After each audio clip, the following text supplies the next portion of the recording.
Going to elimination is always scary. No matter who goes home today, it's going to be a hard one. We're up against some really, really good people. I'm not ready to go home. I have so much more I need to do here, so much more I need to learn. I'm going to fight so hard today. If I go home now, I'll be shattered.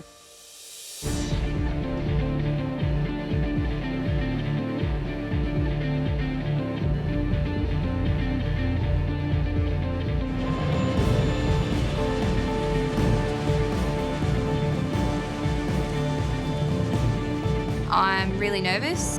The big thing about eliminations is it doesn't matter how well you've done in the past. If you make a mistake today, it'll send you home.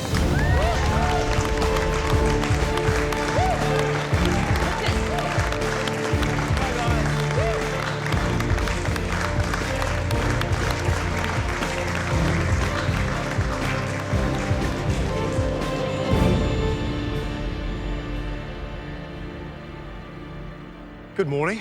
You're up for another cook, which is great. These eliminations actually are a good thing in a sense. You get to cook, and those that cook more get better. At the end of it, somebody's going home, make no mistake. This week's Favourites Week, but it isn't just about inviting a few of our favourites back into the kitchen. It's about showing you guys that if you've got a dream, it can come true. You just have to believe. So our last past contestant in today is not only one of our favourites, but she's also one of Australia's favourites. She has an ability to wring flavours out of ingredients that's uncanny, especially when it comes to French cuisine. Justine. She was a contestant in season 1. She was a finalist in MasterChef All-Stars, and her dream has come true in recording almost 500 episodes of Everyday Gourmet. Please welcome Justine Schofield.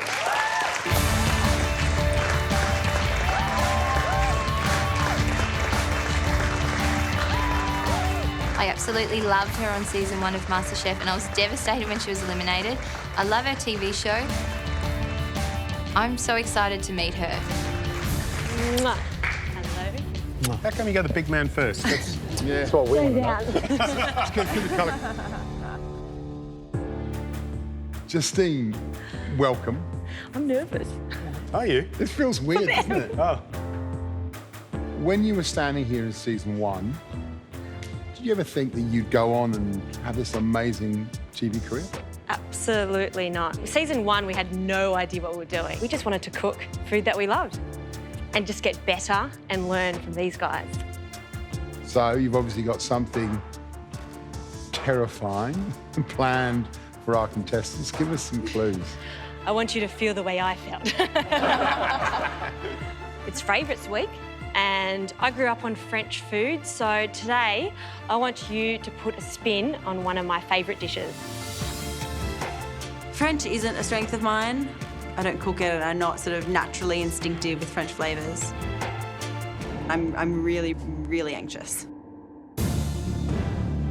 Today is a reinvention test. We want you to reinvent a classic French dish. The question, of course, is which French dish? On each of these knives, there's a name of a French classic. One of you will step up and you'll choose the knife. Whatever's written on the knife, everyone has to use as their starting point. I'm hoping that in there is some of the French desserts that I love to do.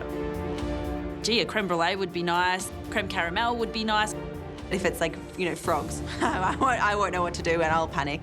So, for instance, if you pulled this knife, you'd be reinventing coq au vin. Or if you'd chosen this knife, you'd be putting your own spin on cassoulet. So, who'd like to decide what you'll all be cooking? Go over. Go over. Come on, step forward.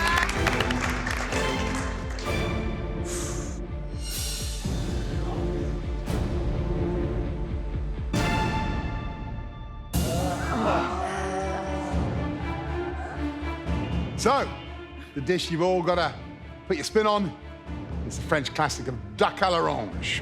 Oh, I've never tasted duck à l'orange before. I know that it is duck and orange, but I don't know anything about the flavour profile. I think it's going to be really hard. I'm really worried. Duck is not a strength of mine. This is really, really nerve-wracking. The old style of duck à l'orange was half a duck in this really bad orange sauce. Glug. That's duck à l'orange at its worst. But at its best, it's French food personified. We don't want classic, we want new, we want reinvented. We want you to give it a bit of MasterChef magic. It's time to bring out the big guns. Show off to Justine, make her think, wow, this competition has come a long way since Series 1. Guys, you're going to have 90 minutes. An open pantry, make the least impressive dish, simple. You'll be going home. You ready? Yeah. Yep. Cook to win. Yeah. Your 90 minutes starts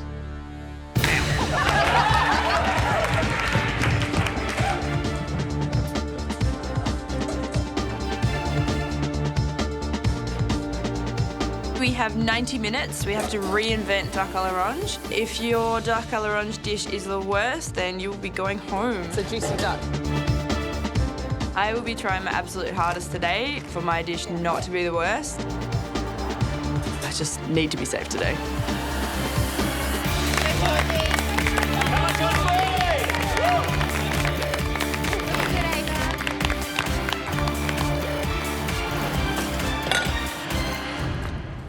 Go over. I'm going to cook a crispy duck breast with caramelised orange and fig and goat's cheese salad. Beautiful figs, yum. I want to prove to the judges that I can be inventive. I really want to avoid elimination today. The goat's cheese will work beautifully with figs. It will work beautifully with the rocket, the duck. I think it'll all play nice together. The first thing I do is start getting the jus going. I just want to reduce the orange with the caramelisation of the duck bones.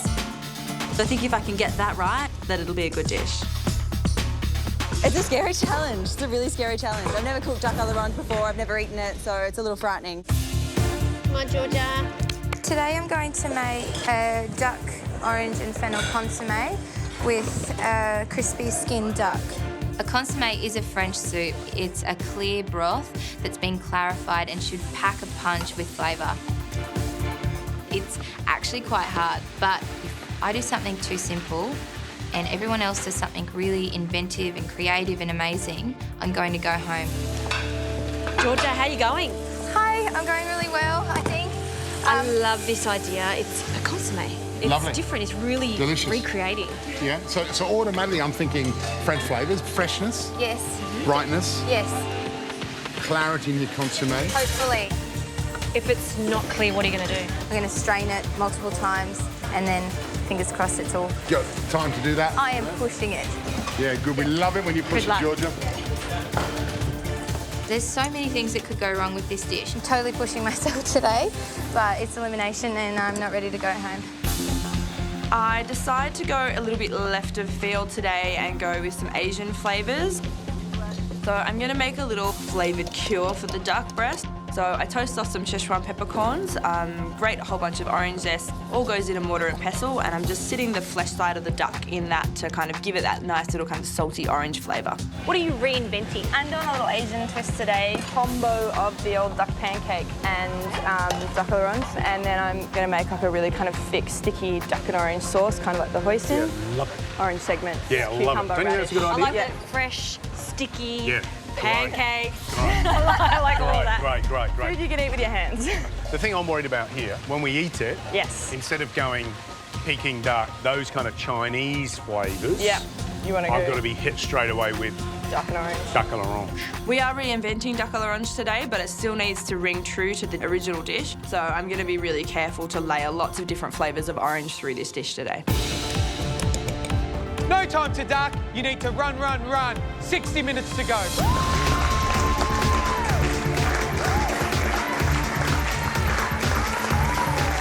On purpose, flambe.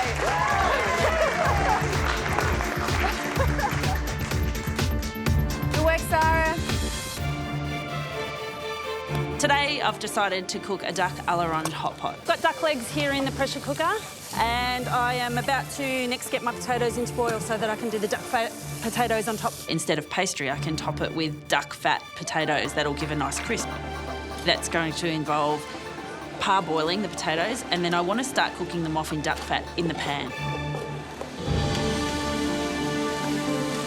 I've got one question for you. Yes.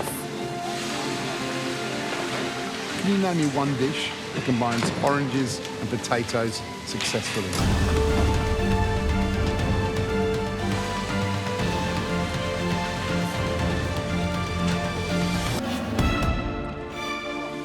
I've got one question for you. Yes. Can you name me one dish that combines oranges and potatoes successfully?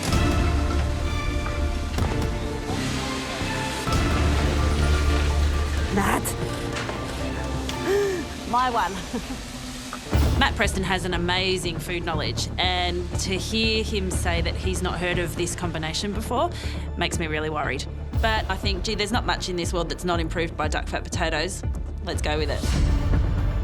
So I am taking a risk, and if I get this wrong, it could send me home.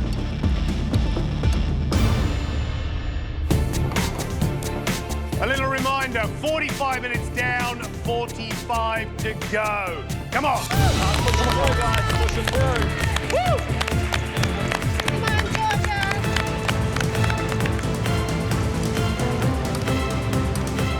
Looking good, Johnny boy. Doing well, Jessie. We have 90 minutes to reinterpret the dish, duck à l'orange, and then whoever makes the worst dish will be going home. It has to be a creative reinterpretation of the dish. I really am not comfortable cooking French food. I never cook French food, but I am really comfortable cooking duck, so I feel like I'm not completely out of my depth today. I am going to do a pan-seared duck breast with an orange and pumpkin puree, carrots cooked in orange juice and carrot juice, and then a little pickle as well. My stock's on the go. It's really important for me to get a lot of flavour into my sauce that will carry throughout the dish. I think that's the most important part of the dish, is to get the sauce right. I'm travelling okay. I want to get everything ready for the salad so then I can just put all my attention onto this duck breast. I want to get it perfect. Ava? How are you? Hi, Ava. Fire away. What are you going to cook today? I'm going to do a crispy skin duck breast salad, and I'm going to serve it with caramelised orange segment. I think I'll do goat's cheese with it, and caramelised figs as well. And I just wanted something a little bit fresh with it. Goat's cheese, though? Yeah. What do you think, Gary? I'm just going to go like you do. I'm going to go, You just got to give us the impression of duck à l'orange. Have you ever eaten Remind it? you of French. I've never eaten it, no. My gut tells me that the goat's cheese is a good idea. I just want to stop and take a second and make sure I'm doing the right thing. I think this dish would be really boring if I leave the goat's cheese out. Good, Ava? I like the goat's cheese. It's already a simple dish, but I think that goat's cheese is going to be help rather than a hindrance. I'm going to keep going with it.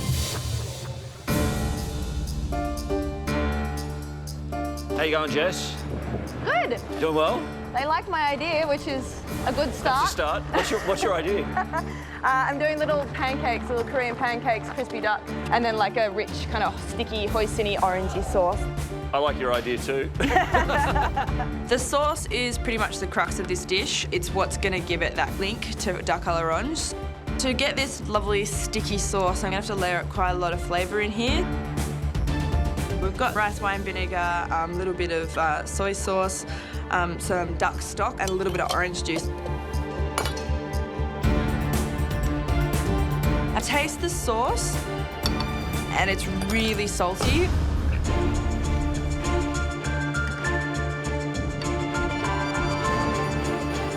The overwhelming flavour is of this really kind of salty soy sauce.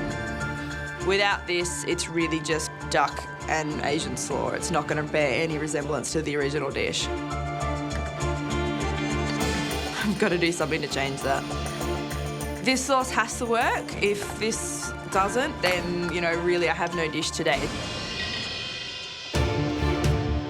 30 minutes to go, 30 minutes, come on. Come on, guys, there you go.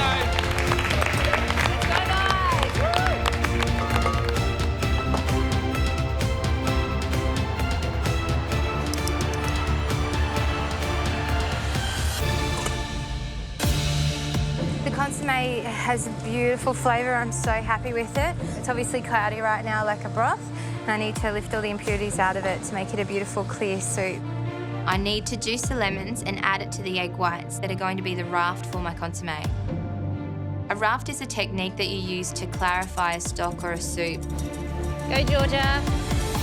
Here we go. Whip it. I'm going to add my egg whites and the lemon juice into the consommé, and it should find all the impurities out of that liquid and pull them to the top. I've poured the consommé into the strainer lined with the muslin cloth. Whatever comes out of the strainer has to be a beautiful, clear liquid. This moment is critical. If this doesn't work, I'm going home, definitely.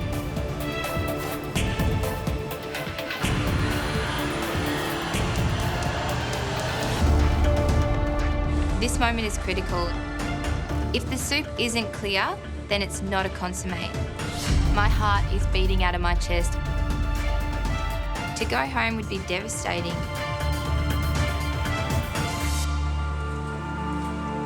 I'm so relieved. I really had a moment there where I thought that it was not any good, but it's actually really beautiful and clear. I'm so happy. 20 minutes to go. Come on, guys.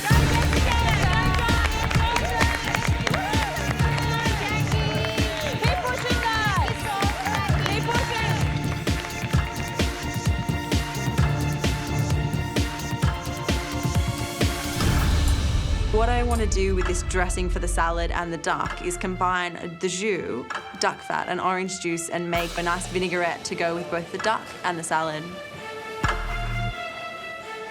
I taste my jus and the orange isn't here at the moment in that jus, so I need to add a little bit more to try and bring that to the front. But I want to be careful how much I use because I don't want that orange flavour to be overpowering. I don't know if there's enough flavour there. I don't know if it's going to ring true to duck à l'orange flavours. I'm a little worried.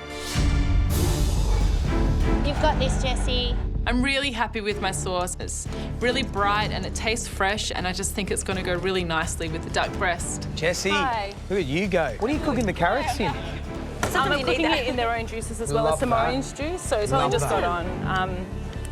Yeah, so like there's going to be 2 sauces on the plate. I want to reduce that down a little bit, and I think that'll be really nice. I love that type of cooking. What's that? It's going to be the pump cook that down a little bit more. And then I'm going to get my duck in a sec. So, and then I've got a little pickly salad. I'm doing duck breast. Yep. Good girl. Wonderful. Thank you. Good luck. I'm going to cook the duck breast in the pan mainly. I'm going to let the fat render down on medium heat for as long as possible to get the skin nice and crispy, and then pop it in the oven just to cook through. I think if the duck isn't cooked properly, that's a big element on my dish, so it's really important for me to get this duck cooked perfectly.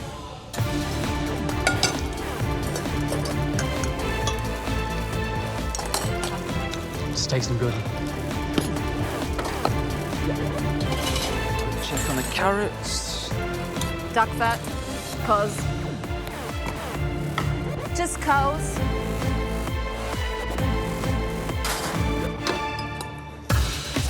The jus is really important. It's an essential part of a hot pot, and I've been tasting this jus the whole way, and it's got a great orange flavour. I'm really happy with it. I put my shredded duck meat in, coat the meat really nicely, and pop it into the hot pot. The potatoes need to provide that nice crunch element, which is going to be important. I want crispy, crunchy, and I really hope this works. And I'm desperately hoping that these potatoes crisp up. How long do you want it in the oven for? I need to crisp the potatoes. Jackie's cranked up the heat on her oven to try and get those potatoes nice and crisp on top. She's really risking drying out that duck meat and losing all of that beautiful sauce that she's made. You know what we don't want? And that's an ugly duckling of a dish. 10 minutes to go. Come on, guys. Come on, come on, come on. Come on.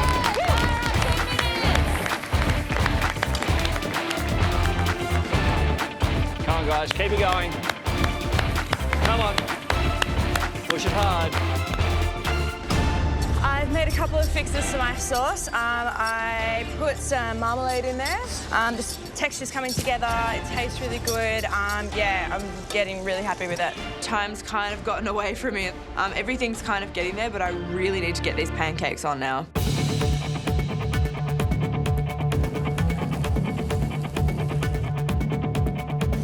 This pancake is not ideal.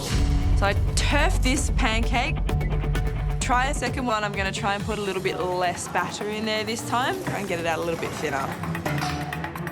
And it sort of puffs up, which is not what you're looking for. When you kind of think duck pancakes, you think a nice little thin crepe. I can see clearly that it's not going to work either. I do not have time to make another batter. This is a complete catastrophe. I'm absolutely petrified right now that this is going to send me home.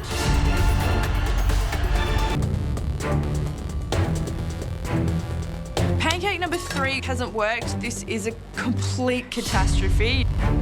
I need to get something up today. If I don't plan to dish, I'm going home. Gonna be the end of the world if it's a salad. It's definitely time for plan B.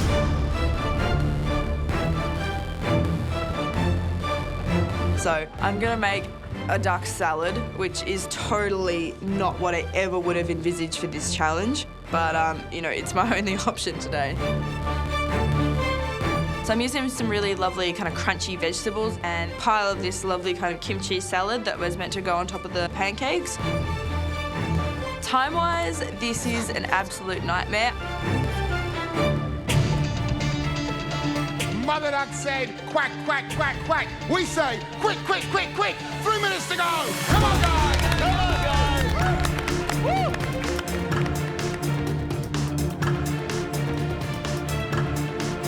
I cut the duck. It's looking really nice. It's cooked through perfectly. Beautiful, Jessie. The duck looks moist. It's kind of blushing in the middle. The skin is crispy. It looks beautiful, Ava. It's very pretty. Trying to sort of strategically place the figs and goat's cheese. Add some of the orange segments that I've kind of crushed down. They're quite small, but I think there is enough there. The flesh is cooked really nicely, but I'm really worried about the skin. It doesn't seem crispy and there's still that layer of fat. I'm pouring my consommé into the jug and it looks really beautiful and clear. I've got a little bit left in the bowl and I have a taste. It's meant to taste like duck and orange. If it tastes like lemon, I realised that I probably added too much lemon juice in my stock. Oh my God. Duck, orange, we can't wait to taste. 1 minute to go, come on.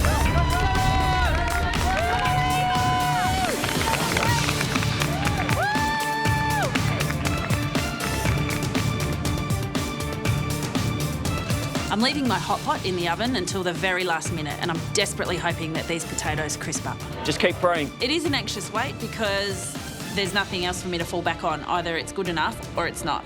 And if it's not good enough, I'll be going home today. 10 seconds. 9, 8, 7, 6, 5, 4, 3, 2, 1. Time's up. Well done.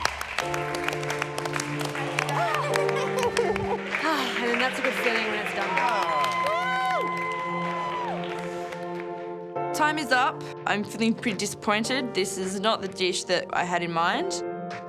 I'm just lucky that the duck's cooked right and the salad's delicious, and hopefully that's going to be enough to get me through today. I look down at my salad and I don't know if it's going to ring true to duck à l'orange flavours. I don't want to go home. I'm really proud of myself for how far I pushed it today, but at the same time, I'm really worried. The consommé tastes like lemon and the duck skin. I didn't get crispy duck skin. It all just comes down to if Justine and the judges think it's good enough for me to stay.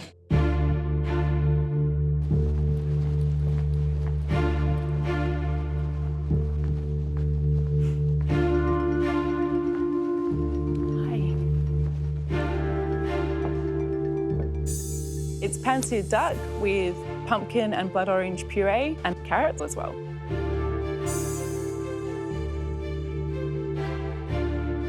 looks great. There's so many different orange elements on there. That's what I like about it.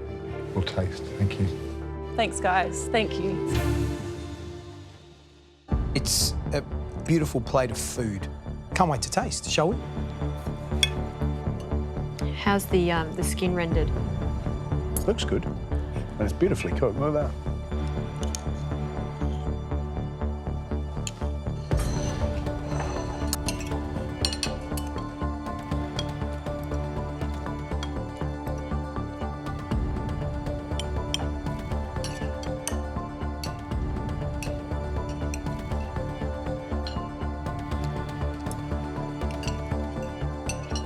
I ate the duck and the sauce first, and I thought, oh, that's a shame. Where's the orange?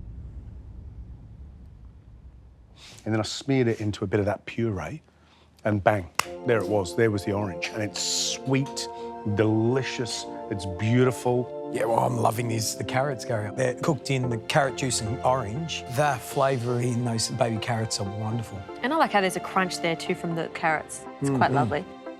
What's fascinating is that while I don't pick up a lot of orange flavour in the puree, taste this gravy and it just underpins the dish. Good tasting of duck and orange. Shall we get the next dish in? Yeah. Yep. I'm absolutely petrified. This is not the food that I wanted to be taking to them today.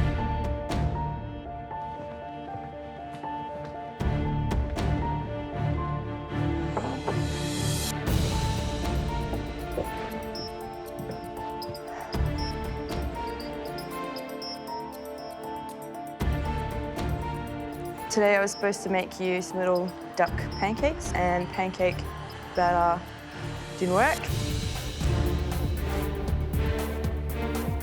What is the dish? Crispy duck breast, kimchi salad, and a sticky duck and orange sauce.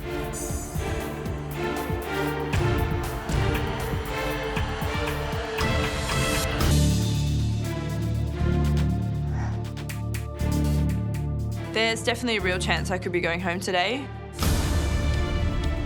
Today I was supposed to make you some little duck pancakes, duck orange pancakes, and pancake batter didn't work. With 90 minutes, I would have liked to have made you something, you know, much better than a duck salad, but... Nothing wrong with a duck salad. If it's tasty. Yeah. You all right? Yeah, I've been up and down recently. Why's that? I started out so well, started really strong out the gate. And I've had a couple of, you know, iffy cooks. But this competition often is about the resilience that it takes to win. So that's the question to you. Why don't you handle the negative so well? I think in life generally, I'm my own worst critic for sure. I put a lot of pressure on myself, and there's been nothing negative that you guys have said to me that I haven't already had that plus tenfold in my own head. Right, okay. Jessica, breathe. You said you ran out of the gates. I'm telling you now, it's not a sprint, this thing. Yeah. It's a marathon. You got to pace yourself, and you just got to cook delicious food every day. Yeah. Right, get out of here. Thank you. Thank Chin you. up.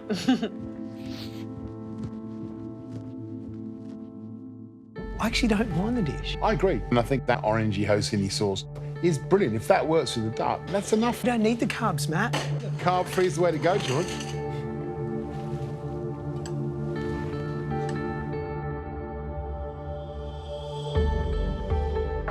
This is what I want to do. I want to take this duck and dip it in that.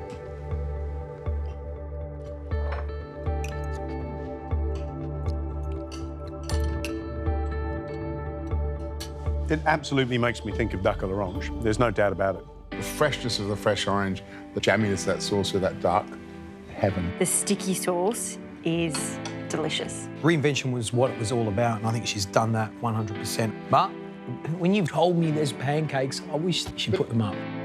The duck's cooked well, and that orangey hoisin sauce is bottle-worthy. Let's get the next dish in.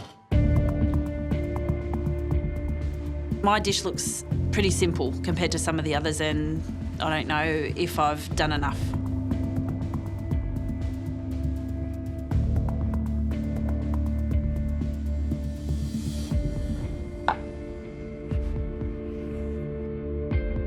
Jackie, what have you cooked for us? Today I have a duck à l'orange hot pot. Matt didn't like the idea of putting potatoes with what- orange. Is there a great dish with potato and orange together? Maybe you're the first. I hope so. I really hope that's true. You're up against some really beautiful dishes that, well, from an aesthetic perspective, Yeah. look really clever. Yeah. And you give us a hot pot. I always question whether my stuff looks fancy enough. And on the flip side, I struggle with trying to be true to myself and cook the way I instinctively want to. So you're praying for deliciousness. Absolutely. Let's find out. Okay. Thank you, Jackie. Thanks. I would think, you know, in a classic hot pot, the deliciousness tends to come from the fact that you cook the spuds on top of the hot pot. So what happens is all the flavour kind of bubbles up into the spuds, goes crispy on the outside. Whereas when I saw her deep fry slices of potato, I would go, Shall we taste?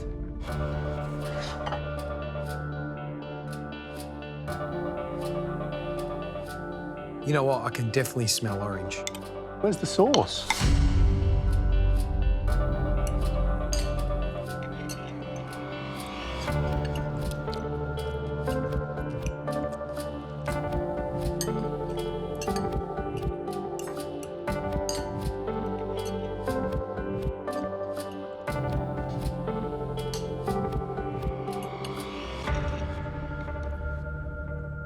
If that hot pot was full of beautiful, silky, well-balanced sauce, I'd be gentler on the criticism.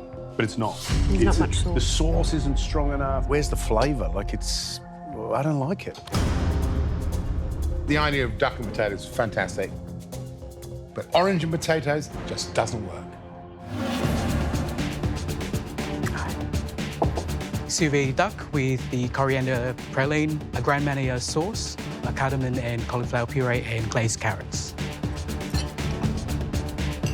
That is awesome for me. The little crunch from the toffee there. I'm just looking for a bread roll right now to soak up all that juice because it is a beautiful, flavoursome dish.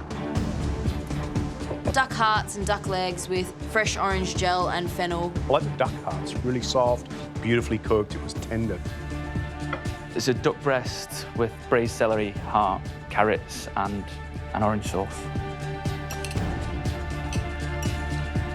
The sauce is sweet, but there's some balance there. Do we get duck? Do we get orange? Oh my.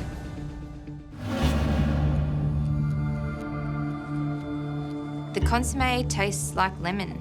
It's meant to taste like duck à l'orange when you take a spoonful of that consommé. I'm really worried. Today I've made a duck, orange and fennel consommé. It's a clever dish, but I can see some things on there already that I'm like, Yeah, you know, have you done enough? I don't think I've nailed it, and I wanted to really badly. What haven't you nailed? The skin on my duck and the consommé, I used lemon juice with the egg whites. And I feel like it's added acidity that I didn't want into the consommé. And I thought if there's a day to push myself, it's today. And I'm really proud of myself that I did something really different. It's just I feel like in that last moment I've done something I shouldn't have to that broth. Well, Georgia, it's only that dish that can save you now. Yeah, We'll taste. Thank you. thank you. I know what you're looking at, Gary. That's the skin. Bags of fat. Bags of fat, which is a problem when you've got something so delicate like a consommé. Exactly It's what a I was shame. Shall we? How's that consommé? Is it clear?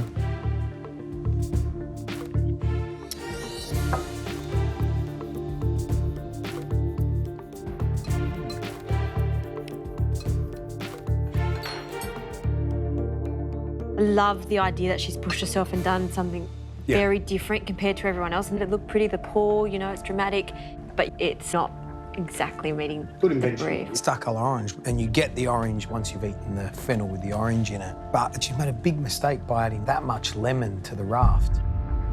If you're gonna make consommé, it's gotta be like liquid gold. That's the joy for me of eating consommé. And the duck's too fatty. Let's get the next dish in. Feeling a little uncertain about my dish. The goat's cheese will work beautifully with figs, but I don't know if it's going to work with the duck. Hopefully the duck is cooked perfectly, so that might get me over the line. What have you cooked, Ava? I've cooked a warm duck salad with figs and goat's cheese. We came to your bench a couple of times and went, oh, goat's cheese, figs, duck, does that work? Yeah, Does it work? I think so, yeah. Where's the orange?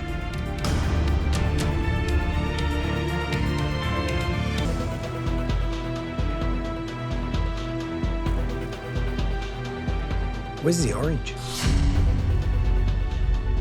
The orange is in the salad and it's in the jus gras. I was really worried throughout the whole cook about adding too much orange in the dish and making it too sweet, and now I'm really thinking that I've not put enough in at all. Ava, good taste, thank you.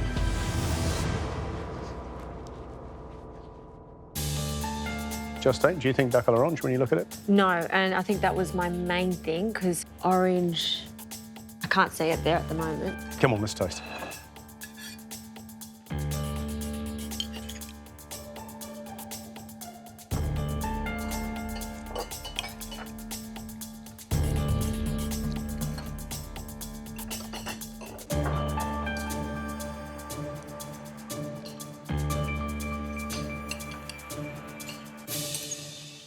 The best thing on the plate is the duck. It's cooked beautifully, skin, fat rendered. That element, Ava has nailed. The rest of it, however, we've got lots of problems. The sauce, bitter, thin, not particularly ducky, and there's not one skerrick of orange flavour in there. Very salty. I don't like gravy with salad. And there was the goat's cheese thing for me. I like the goat's cheese with the duck, but I want more orange. I feel for her, because she hasn't had a good day in the kitchen today.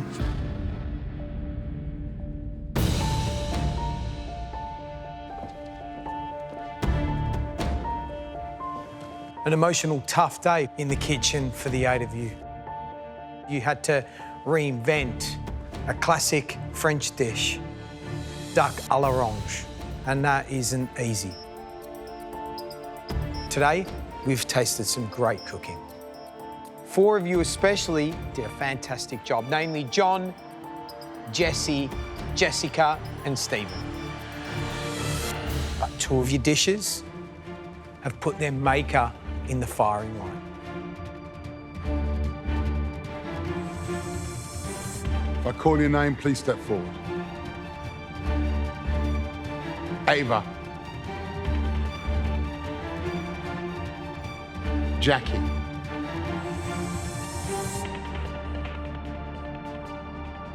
I feel so lucky to be safe today, but at the same time, I'm devastated for Jackie and Ava.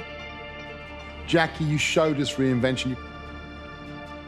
You put a sort of Gascon spin on that old Lancashire dish of lamb hot pot. But there just wasn't enough sauce. Ava, you cooked your duck well, but the salad and the sauce were a miss. But in one dish, the flavour of orange was prominent.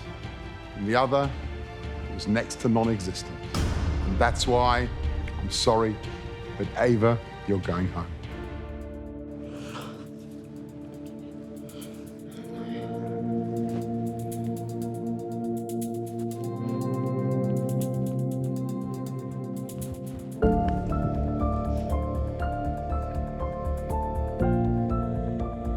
Ava, people are really sad to see you go. We are too. And certainly in the last couple of weeks, we've seen you hit your straps with gnocchi. Beautiful. I'm a real gnocchi snob, and that is bellissimo. And then those ribs that you've just done. No, they're wonderful. Absolutely gorgeous. Have you loved it? Absolutely. Damn it. It's okay, Ava. I'm so heartbroken to leave, but it's been the best thing ever for me. I'm 23 and I talk like I'm 50 because I want a career change already, you know. But there's nothing I do makes me feel like cooking does. This experience has been so inspiring for me and amazing. I've learnt so much. Good luck, Dave. Good luck. Thank you. I feel really proud of what I've done. I can't wait for what I'm going to do next. See you, Ava. It's really, really devastating. I just feel really sad. Ava's gone home on a dish that she wasn't really happy with, and just feel like she had a lot more to give, and she'll definitely be missed in the house. Great work, Ava!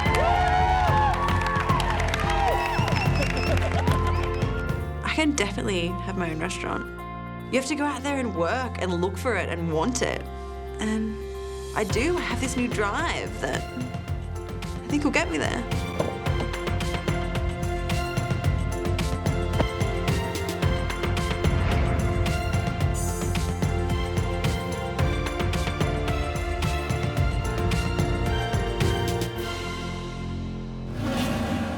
Favourites Week isn't quite over yet. We got a real treat for you. Gary and George are putting on their whites. I'm popping on my triple denim. We're all heading up to one of our favourite places, Coldstream in the Yarra Valley, for a masterclass.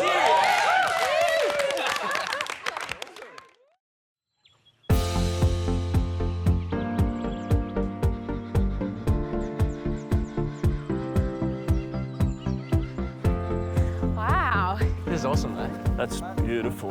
We're up at the Yarra Valley and it is so spectacular and it's such a nice view. Oh, I'm so excited. I can't wait for today. Oh, wow, this is awesome. Nice. Wow. Very nice. Isn't that beautiful? We're here at the Coldstream Hill Winery. It's absolutely gorgeous. I'm very happy to be kind of surrounded by these beautiful vineyards. Masterclass today, no pressure, it's the best. How nice is this? Hey? Beautiful. Welcome to the Yarra Valley and, of course, Coldstream Hills Winery. So joining us today, two former contestants from MasterChef, two of our favourites, we have to say that. Poe and Callum, welcome to Masterclass. Thanks, guys. Thanks, guys. Well, it's been a huge week and hopefully you've seen exactly what's possible for you if you do follow your dream, if you do chase the reason why you're here. This week's been all about favourites, and today we're going to show you some of our favourites. George is going to do one of his favourites, calamari. Matt, you're going to retweak some Mexican in your own very special style. Poe, what are you doing? Dry shredded duck rendang with a coconut lace pandan pancake and sticky turmeric rice. Oh, sounds good. Yum. Callum, what are you cooking? What's your favourite? I wanted to use one of my favourite ingredients, lemon, so I'm going to do a little dessert. Lemon fixes everything, don't you Absolutely. reckon? Fixes everything. And I'm just going to do a soup and a sandwich. But you have to see what soup and a sandwich it is. But it's delicious. So, George, Callum, can't wait to see this delicious dish you've got planned with one of your favourites. Yum. Let's do it. See you soon. Let's do it. Lovely. Callum, how are you, buddy? I'm good. Good to be back. I It's know. yeah, it's really cool to be on this side of it rather than kind of cooking against Anna the other day. This is it, guys! 5, 4, 3, 2, 1. Yeah. Exciting to be kind of doing this, less pressure. Yeah. So yeah, I want to do a nice little lemon dessert today. Goat's cheese mousse with figs and lemon curd and walnut brittle. All right. Let's kick into it. So I'm going to do a goat's cheese mousse. I've got some fresh goat's cheese here, a little bit of chev, about 125 grams, and about 60 grams of creme fraiche as well. We're going to get them into a saucepan, just kind of warm them together, just to soften up that goat's cheese.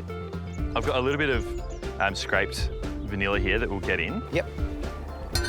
So you don't want to boil this, you just want to warm it gently, not. yeah? So just really, really gentle heat. And as soon as it kind of starts softening, you can take it off the heat, let the residual heat of the pan kind of finish the job. Gotcha. Amy, can you just throw me a lemon? Or can I run around George? No, you just stand there and don't move, all right? Good throw. This is what I'm loving, goat's cheese, lemon, quite savoury, typically, but you're turning that into a dessert. I think when you are making a dessert, the worst thing you can do is make it sort of too sweet. Yeah. Nothing puts people off more. Now tell the guys quickly, I mean, you finished MasterChef, what did you do after that?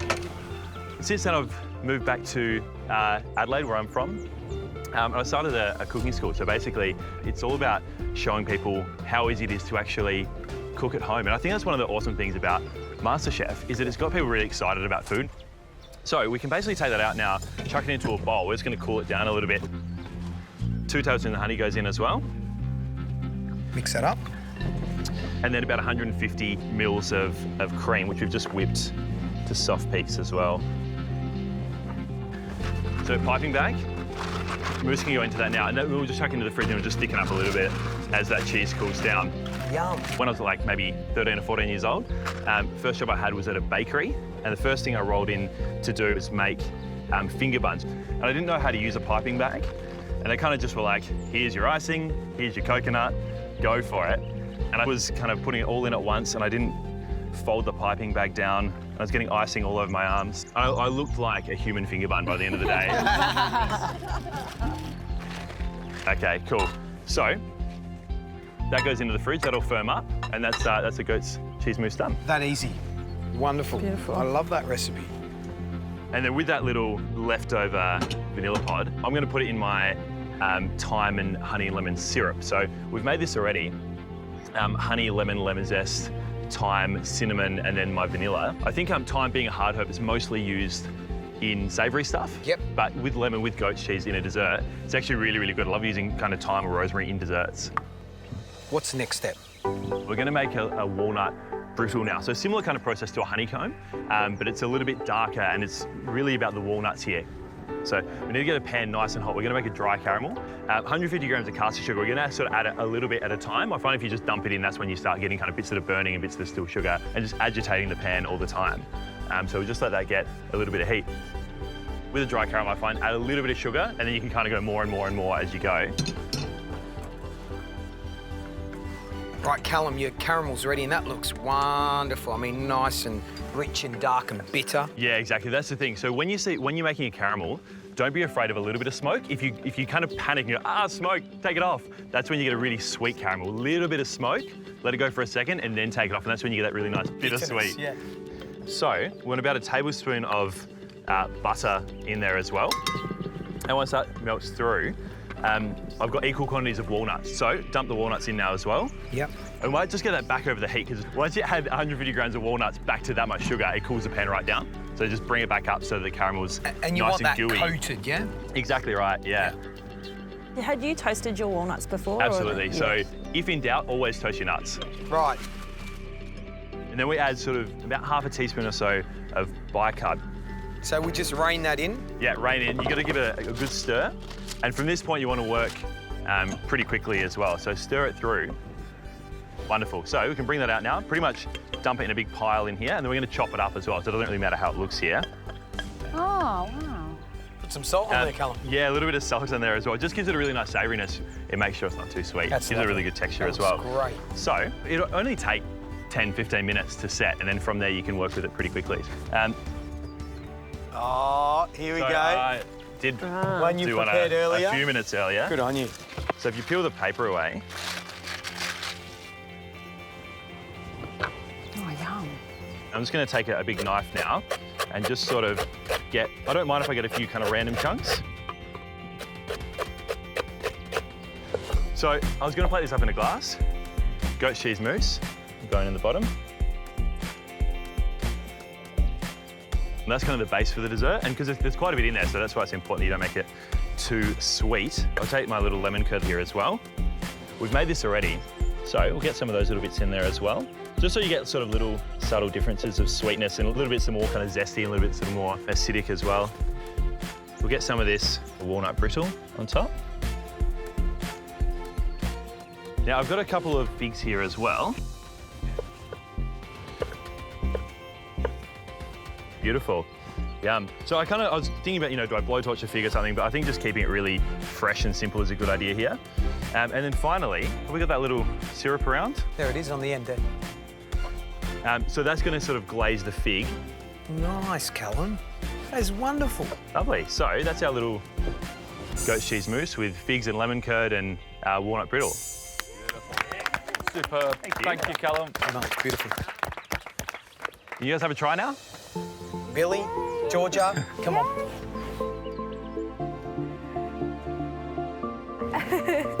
Wow, thank you. Go for it.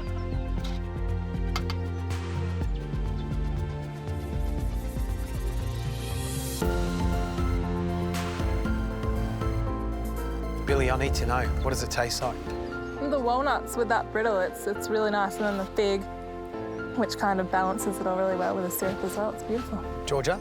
The goat's cheese is amazing. It's really subtle, it's not overpowering, and it all just ties in really nicely. I love the freshness of the fig with it as well. Thank you. Thank you. Well done, guys. Well, there you have it. Callum, what a fantastic little dessert. Callum, thank you so much. Now, Gary's waiting for you guys, and he hates waiting. So you better hurry up. Off you go. Thanks, Callum. Thanks, guys. Thanks, guys.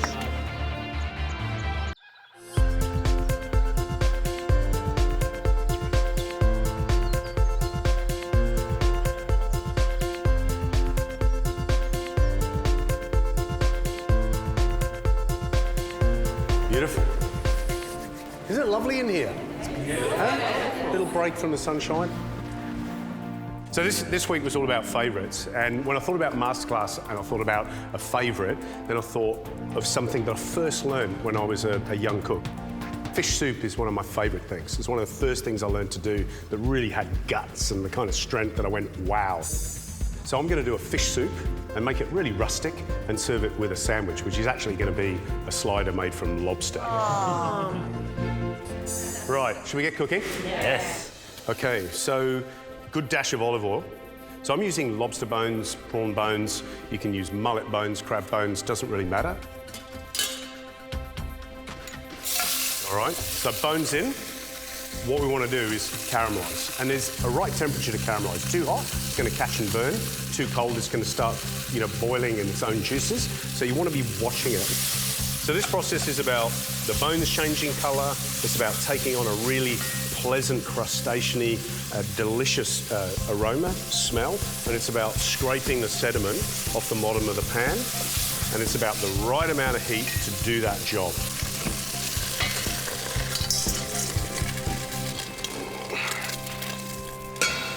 And then a little bit more oil.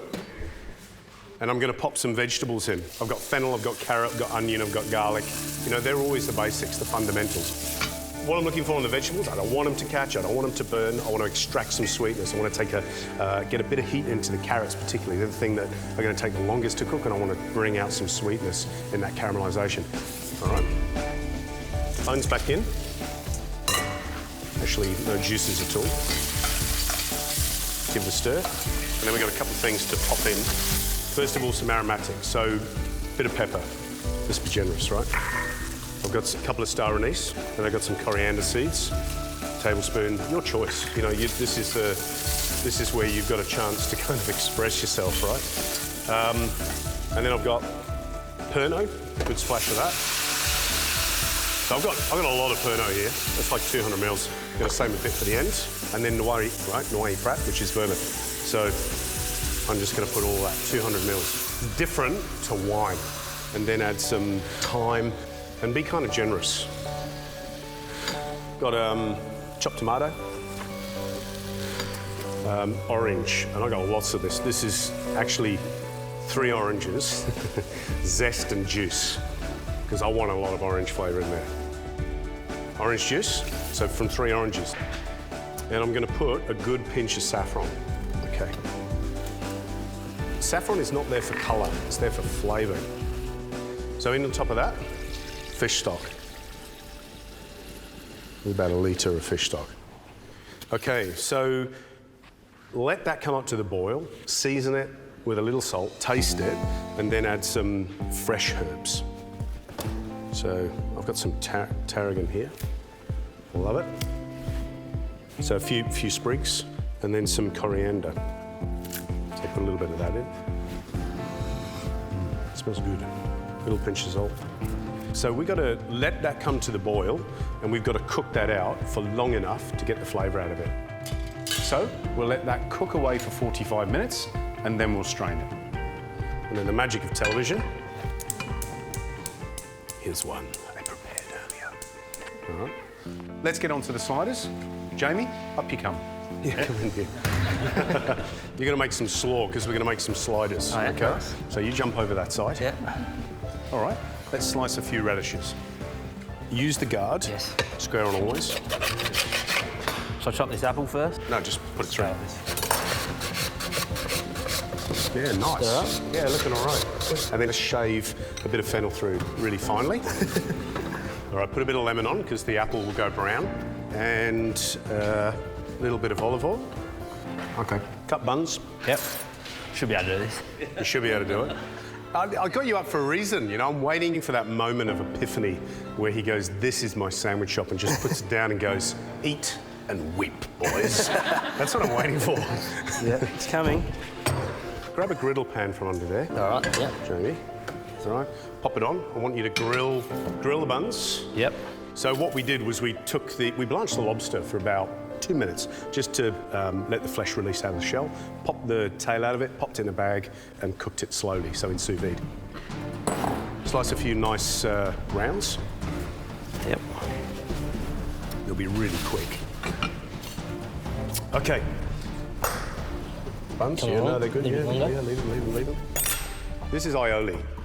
It's actually, let's be honest, it's not aioli, it's saffron mayonnaise. I don't need to show you how to do that, basic mayonnaise. But what I want to do is I want to blend some of this saffron mayo into the soup. So what this is doing, it's really, I mean, you're adding oil, all right, but you're adding more flavour. And it's just frothing it up, it's lightening it up, and it's adding another dimension. This is funky smelling stuff. Yeah, here, see if you can tell me what it is.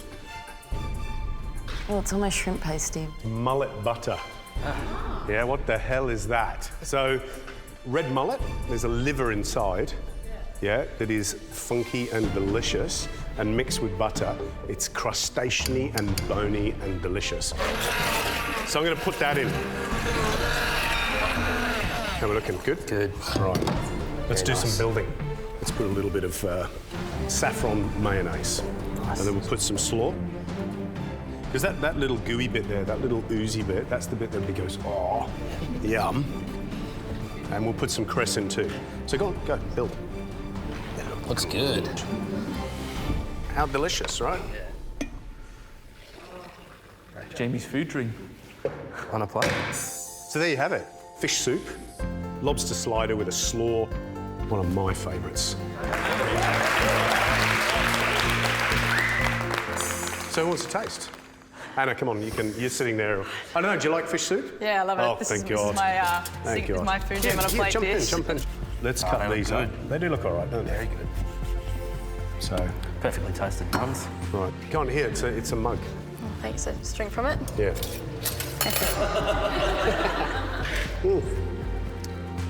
Oh, it's so good.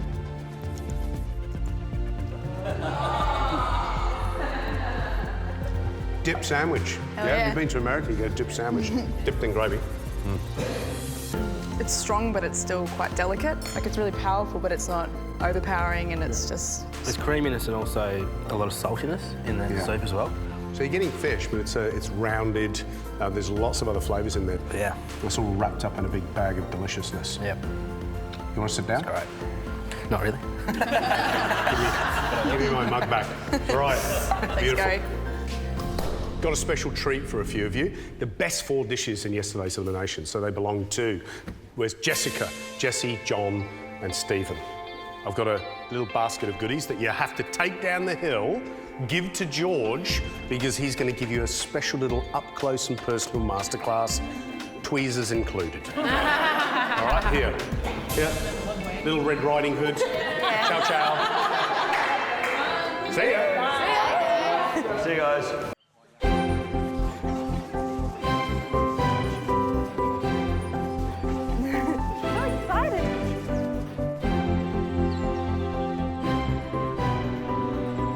Come on, guys, let's go. Right, George. How are you? Yeah, good. Well, this is a nice little intimate masterclass for the 4 of you. A little reward, because obviously, yes, yesterday was an elimination, but Gary, Matt and myself believe the 4 of you cooked the best dishes. So congratulations, yeah? Thank you. Okay, it's all about favourites this week. For me, it's not an ingredient, nor is it a recipe. It's more about, I guess, an idea. But for this dish, calamari, it's not really calamari, but it sort of is, all right? So we call this coconut calamari with blackberry sauce. First things first, we need to prepare this coconut, okay? Now, we're going to use pretty much every single part of this coconut, even the husk, all right? First things first, we need to open it. Now, don't let the kids do this at home, all right? Okay, but basically, we need to get it open to get that water out, which we'll use. So just right down on the heel of the knife? That's right. Use the heel of the knife.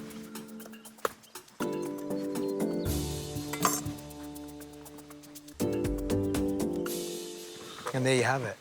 Yeah? I love this stuff because it's so natural but so good for you, that water. So refreshing. So refreshing, great for hydration, and also great to cook with. All right? That gets used to make this little blackberry coulis. All I take is blackberries, some of that water, and blend it up. Nothing else. No, no sugar or anything else. What I have added to this is a couple of drops of balsamic vinegar, okay? All right, now we just need to split this in half, all right?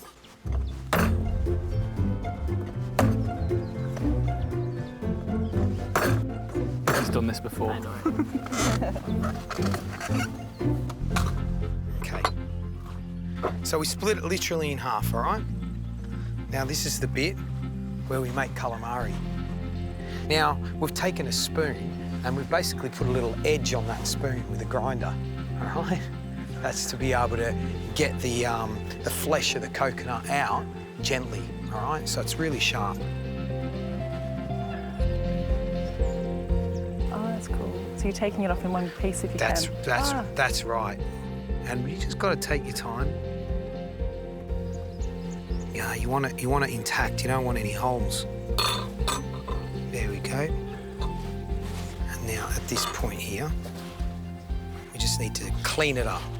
First things first, we'll trim off the edges.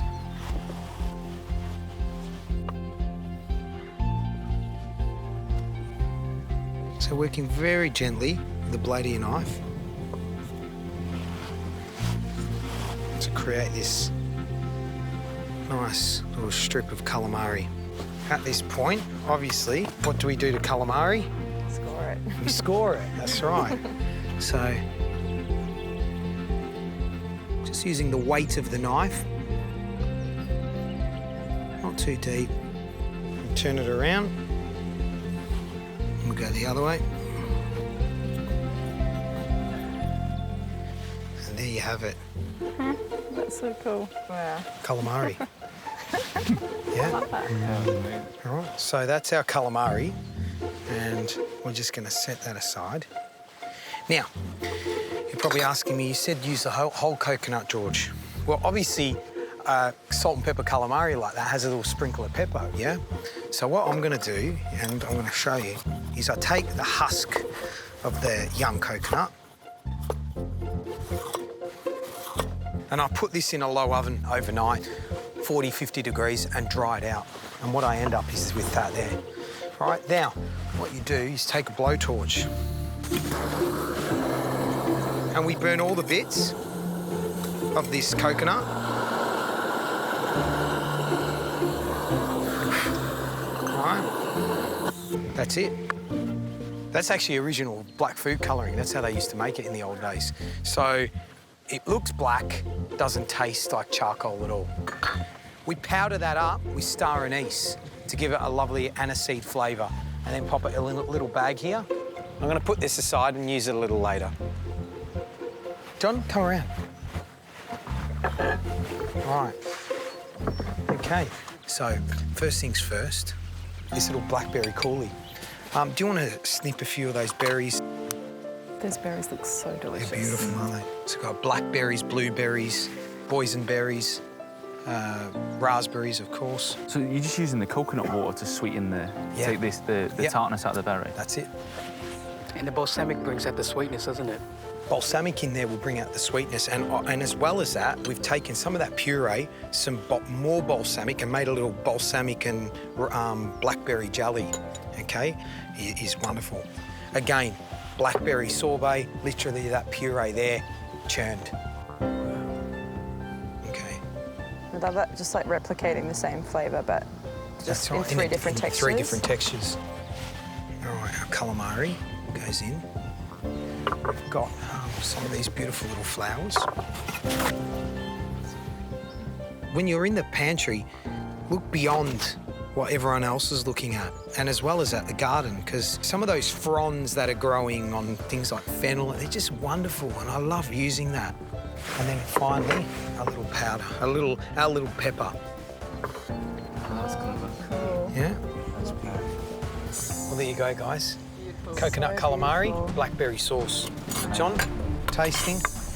There you go. Here you go, guys. Here, I'll cut the calamari up for you. You would think it was poached calamari, wouldn't you? Off you go.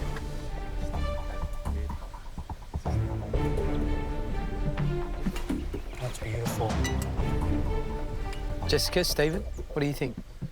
It's really lovely because the berries are just really up the front, and for me, I think when I order coconut in a dessert, I usually expecting that really kind of like fake pina colada naff kind of coconut, where it's just that really lovely subtle texture. Yeah. It's not overpowering. And the gel's nice as well. We've got just that little surprise there from the texture. Well, good, guys. Well, it's more about making you guys think about things in a different way. Look at an idea and go, OK, how can I translate that into something really interesting to put smiles on people's faces? Because at the end of the day, that's all we're trying to do with our food. Right, Po's waiting for you up there, and I've got a funny feeling she's going to be using pandan in something. All right? So off you go. Oh, thank you. Thanks so much. Stephen, thanks, Jessica. Be careful going up there, yeah?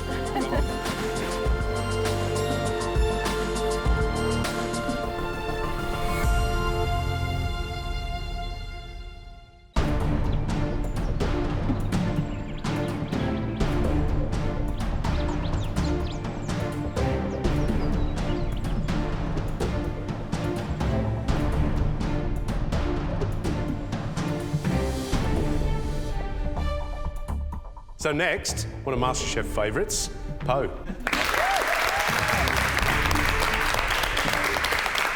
We loved you, and in fact, honestly, we thought you were going to win.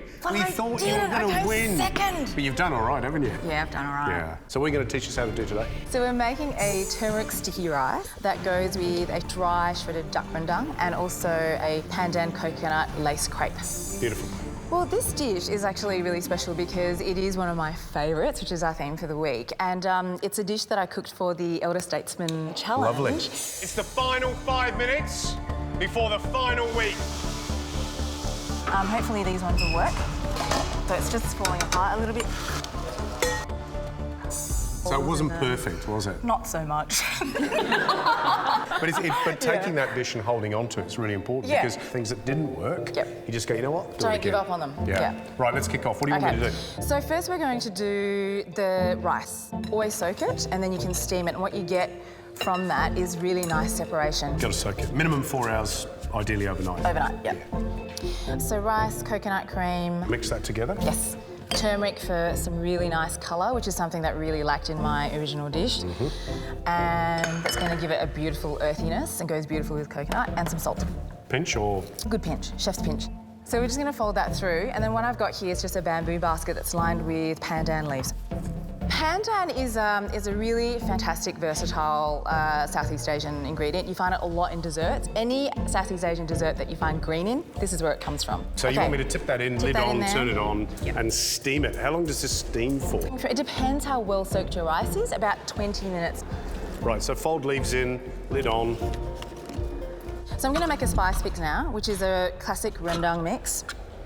And what I've got here is galangal, lemongrass, some dried chilies that I've soaked in hot water, and cumin. Fennel. I'll just tidy your stuff up. Thank you, coriander. It's always what I wanted. Things never change. No, it's always what I wanted to do. Garlic and onion. So in that all goes. So you want that to be a really fine paste.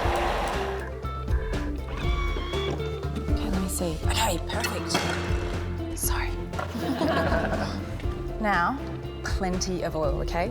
If you don't have enough oil, what will happen is you'll just simply keep steaming the spice paste and it will just never knit together. What you want to do is toast it and draw all those beautiful sugars out of the aromatics so that they, knit together. So just fry that off. When it starts to become really fragrant, that's how you have a clue that it's ready. So next what we've got here is desiccated coconut that's been dry toasted, and you can see it's a really nice deep brown. And what I'm going to do is pound this into a paste.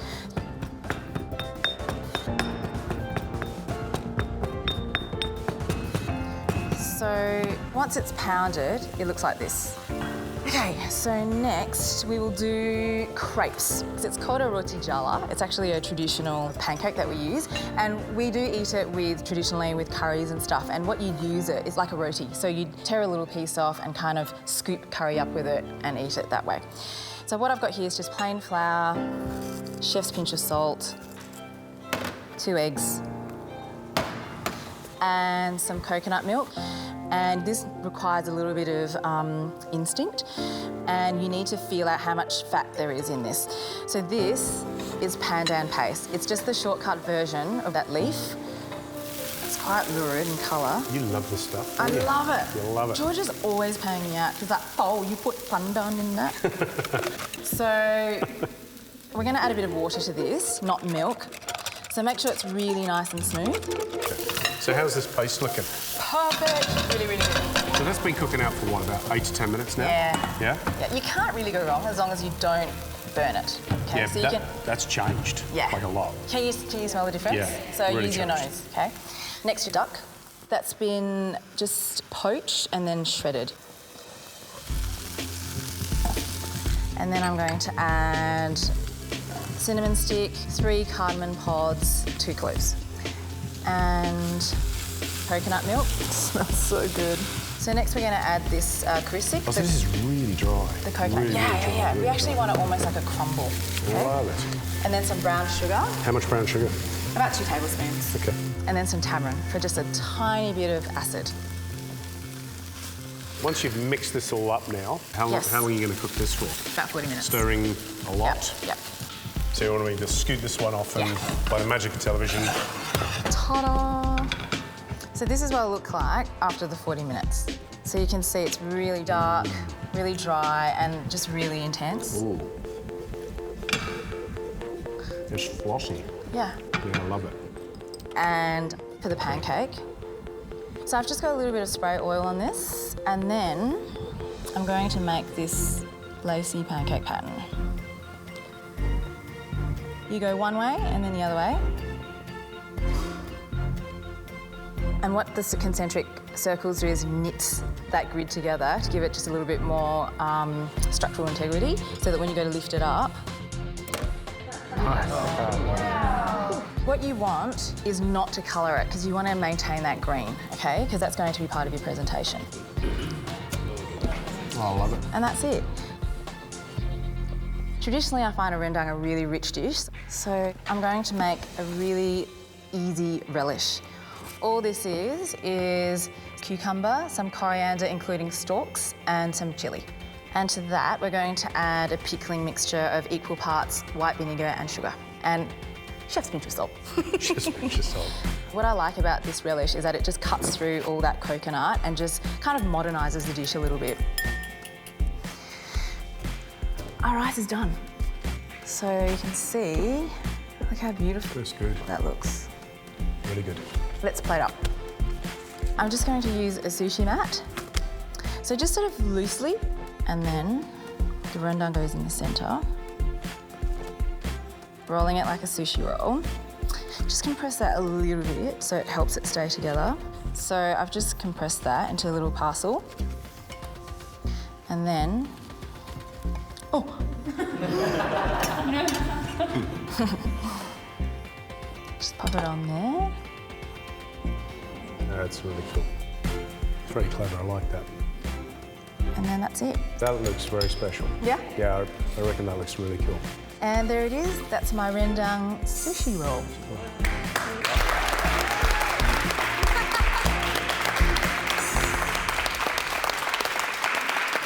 Who wants to taste? Matthew and who else? Jessie. Feel free to use more of the relish if you want. Give it a go. Can we do? Yeah. Thank you. That looks so good. Look at it. It's amazing. Go. You just got to pop that. Yeah. All in. So tell me what you're tasting. It's The delicious. coconut through the Toasty duck coconut. is beautiful. Yeah. But the freshness of the relish. I want to make that. Yeah, I want to make it too. Yeah. Dinner I'm glad you like Yeah, it. dinner That's time. delicious. All right. Thank you. Grab your You're seats. Well done. Oh my god, that was so good. Don't lick my fingers. Wow, I love that. I love the fact that you learn something new all the time, and I think I'll cook it. I'm sure you will do too. Thanks, Gaz. I'm just so thrilled to be able to come back and cook this dish because it was one of my favourites and it's actually become one of my signature dishes. Something you did in the challenge, Yes. didn't quite nail it, but Yeah. kept with it. How Yes. many years later? 5, 6 years later? 6, yeah. And become a signature. Yeah, persist when you know, have a grain of an idea and believe in it. Thank you very much. The learning is not over. Now, you're going to go and see Matt. He's waiting. Go on. Let's go. Thanks, Pauline.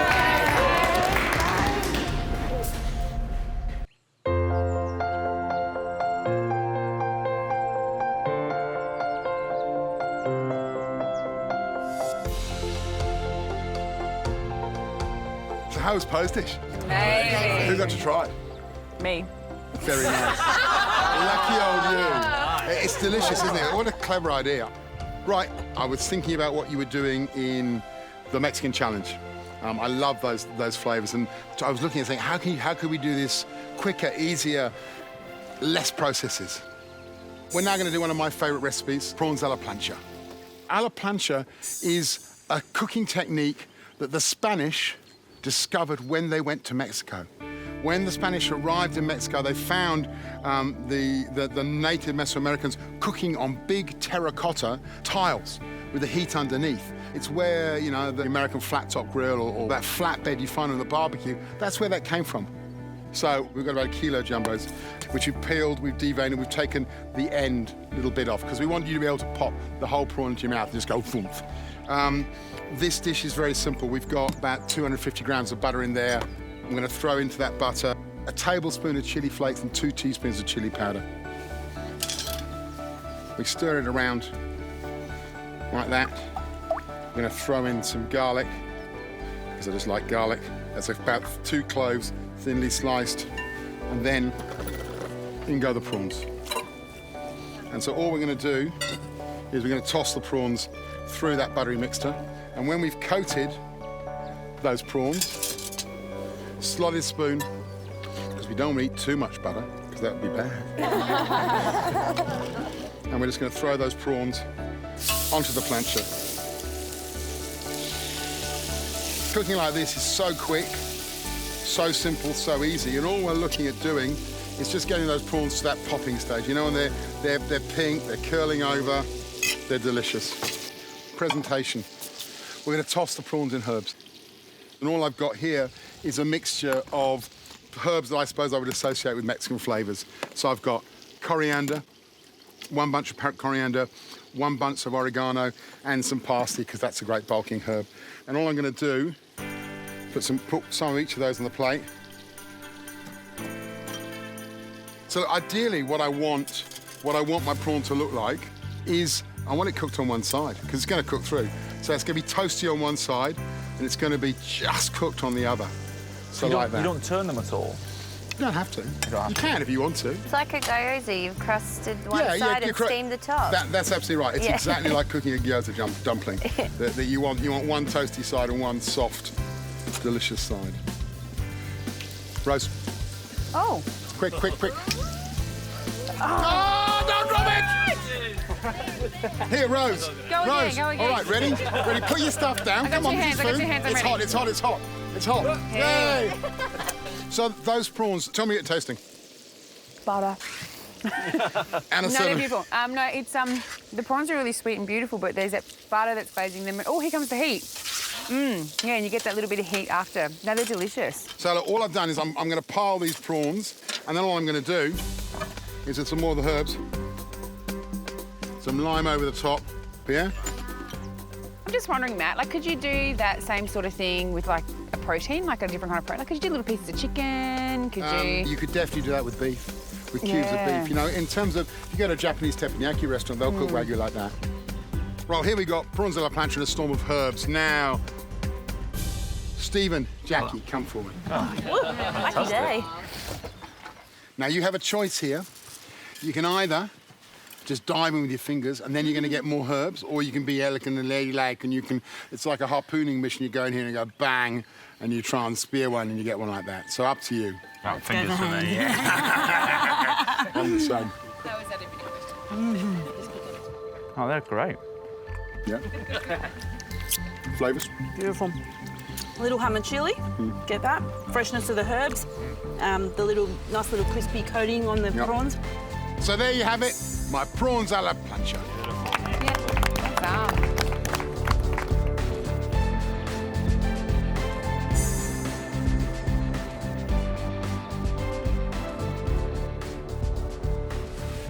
We hope you've had an absolutely brilliant day. Thanks to Callum, to Poe, and there's someone we have to thank for letting us use this wonderful, brilliant and very unique location, and that's James Halliday. So please, round of applause. Welcome, James. Thank you. How are you? Good. Good to see you. Now, you've got a little favourite of your own. What's that under your arm there? Well, 2013 Coldstream Hills Reserve Pinot Noir. 13 was a fantastic vintage for Pinot in the valley. So should we have a little taste? Up you come. Let's go. Straight in there. So here's to Coldstream Hills Winery and to the beautiful Yarra Valley and another week on MasterChef. Cheers!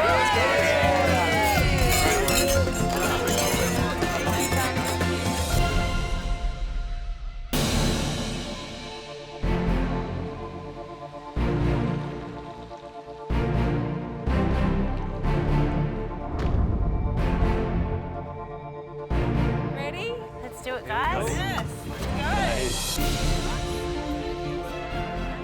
Start of a new week. I narrowly avoided elimination yet again last week. It's a fresh start, so I want to come in with a fresh attitude and I need to make the most of it. It's a mystery box. Mysterious box. Oh, there's one at the front. That's never good. One of the things that I'm really striving to do always is to show the judges that I have been listening to what they have to say. So, you know, I'd like to do really well today.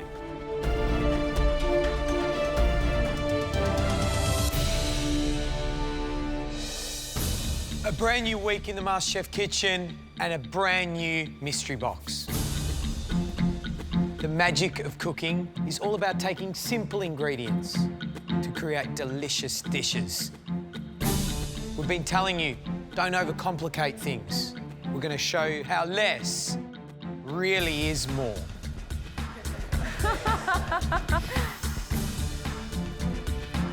You ready to find out what's underneath your lids? Oh. You can lift the lids now. Oh. Very familiar ingredients there, and they've all got something in common. The kind of weird little mix of ingredients under here. Looks like the contents of my fridge when I haven't been to the supermarket for a while. This is the MasterChef dollar box. Every ingredient in this box costs $1 or less. Whether it's the $1 of chicken wings, the $1 lemon, the 75 cents of dry ginger ale, the $1 of black olives, 75 cents of pear, the 95 cents of salami, 75 cents of beans, the 85 cents of peanuts, 3 onions for $1, what a bargain, and the can of cannellini beans for 80 cents. It's a weird bunch of ingredients, but we have to create a high-class meal. That's really amped up the pressure. I'm going to have to work really hard today to make sure I get a great dish up for the judges. It's about doing what all great chefs should do. It's about spinning gold out of straw, proving that amazing food doesn't have to come from amazing high-end ingredients. It's very easy to get Wagyu or caviar and make it taste great. The trick is, how can you make something so humble into something extravagant and delicious? You have 60 minutes to cook us one beautiful dish. And you have a little pantry of staples, as usual, under your bench that include flour, eggs, sugar, butter, cream, vinegar. The other thing you need to know is that we're only going to taste the 3 most appealing dishes of the day. And you want to win this, because if you win it, you get the advantage in the Invention Test later on today. Are you ready? Yep. Yep. Your time starts now.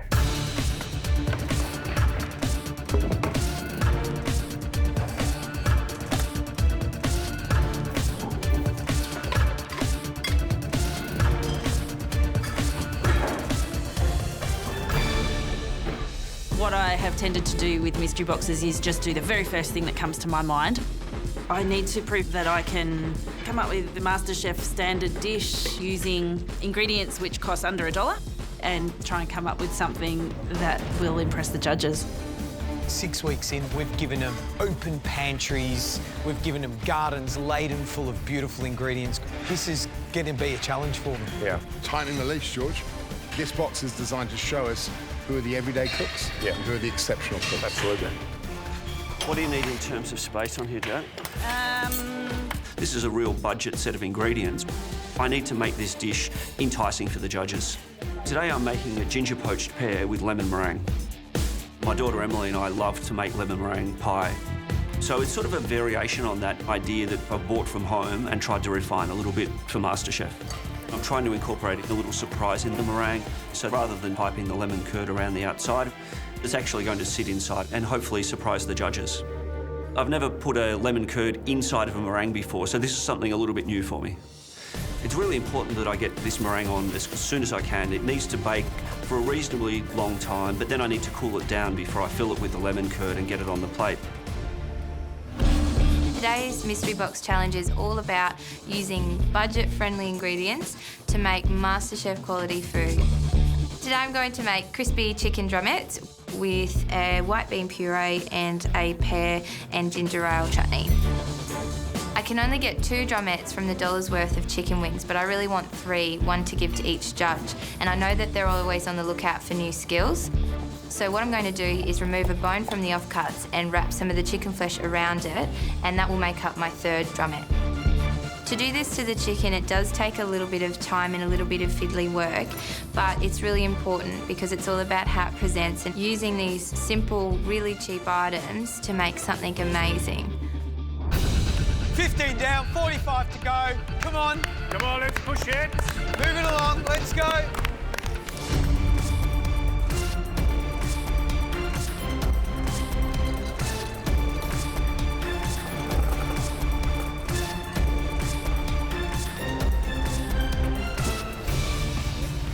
Seeing these cheap ingredients that we're using today, I really want to put my spin to it and make it look spectacular. There's a lot of pressure because only 3 dishes are going to be tasted and I'm going to have to work a lot harder. So today I've decided to make your traditional Filipino dessert, and it's called halo halo. Halo halo is a cheap version of an ice cream. I grew up on this basically because we couldn't afford ice cream, and on a hot day, it's just perfect.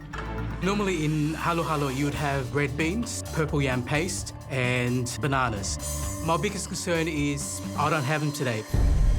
I'm going to be really experimental and use the pear, peanuts, and also the cannellini beans to create the flavour that I grew up with. It is a risk, but I'm really pushing myself. It's a $1 mystery box, but you need sense to win it. 30 minutes left. Come on, guys.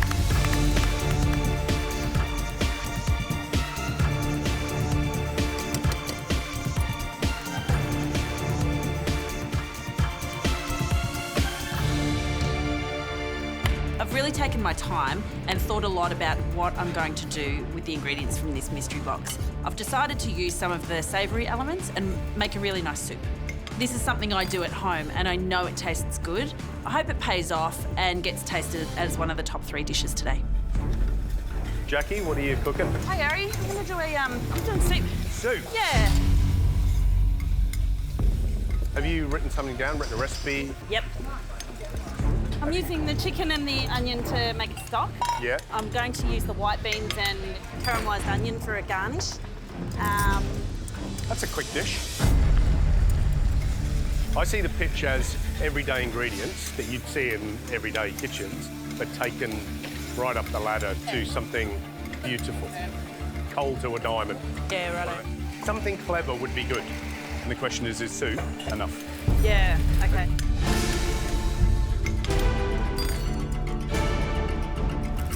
I really wanted to show the judges that I'm a contender. Soup isn't enough. I've already wasted half of my cooking time. I have to start again. I need to think quick and try and come up with something that's going to save me. I need to make a quick decision. Those caramelised onions, I'm looking at the pear, and I know that that's a really beautiful combination. So I'm going to use some of the ingredients that I already started prepping, but instead I'm going to do a caramelised onion, pear and salami tart. I am rushing for time. I know how much I need to do, and it's going to be down to the last second with this one.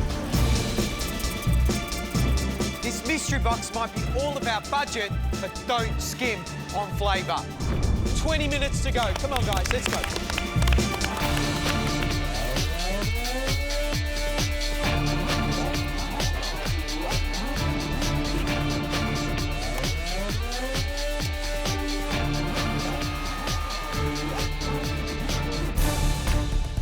Today I'm making a chicken wing sausage with a cannellini bean and Kalamata olive filling. I sort of play on a sausage and bread. I'm going to go out on a bit of a limb here and just do something that I haven't done before. So what's the dish? I'm making a little sausage in the chicken wings. So you're going to put that stuffing inside the chicken wing? Yeah. How are you going to cook it? I'm going to fry it. I must be honest, that does not look very attractive. What is that? Beans, onions, olives, salami, and zest and lemon. At the moment, I'm struggling to visualise the dish. If you've got it clear in your head, you bring it home. Yeah. I think I'm going to go with it. Yeah, no. If that's it, you go look at that, Gaz. That's what I'm doing. Yeah. No All right, mate. I think today I'm just going to stick to my guns. I'm happy with the flavours. I think I can pull it off, so I'm just going to keep going. I've got 15 minutes to go and I need to start working on my granita. The way I'm going to make it is with some ice cubes and blend through the fresh milk. So, John, another Filipino dish. It is, yes. What are you making? So I'm making halo-halo. You got no tropical fruits. You got really nothing that makes halo, halo, halo, halo. No. And halo, halo is all about tropical fruits. I mean, although it's supposed to be something you just throw together, isn't it? It is, yes. What I've got today in the mystery box is pears. Yep. So I'm using some of the poached pears. I've got peanuts, which I'm going to use as the crunch elements. I'm going to make peanut brittle. I've also got the cannellini beans, which I've cooked in a syrup. Are you going to use crushed ice like the original, or are you going to make a... I'm making a milk granita for this one instead of crushed ice. Have you reduced the milk first to give it that kind of evaporated saltiness? No, or? I haven't. Maybe I should. Just thinking. Just thinking. I would think to myself, why have I done this? Why have I cooked halo-halo without the ingredients that I need? Without the evaporated milk, I'm a little bit worried that my dish could end up tasting bland because I'm using fresh milk and it's not going to taste like the halo-halo I grew up with. This dish needs another element to give it its full flavour. I'm adding tocino de cielo, which is a really rich creme brulee, basically sugar and egg yolks. I'm worried about the flavours of the milk because normally you have evaporated milk, which is a really concentrated milk flavour. I've got the really rich creme brulee, so I hope that flavour together with the granita will create that same flavour of the evaporated milk that we normally add into the dish.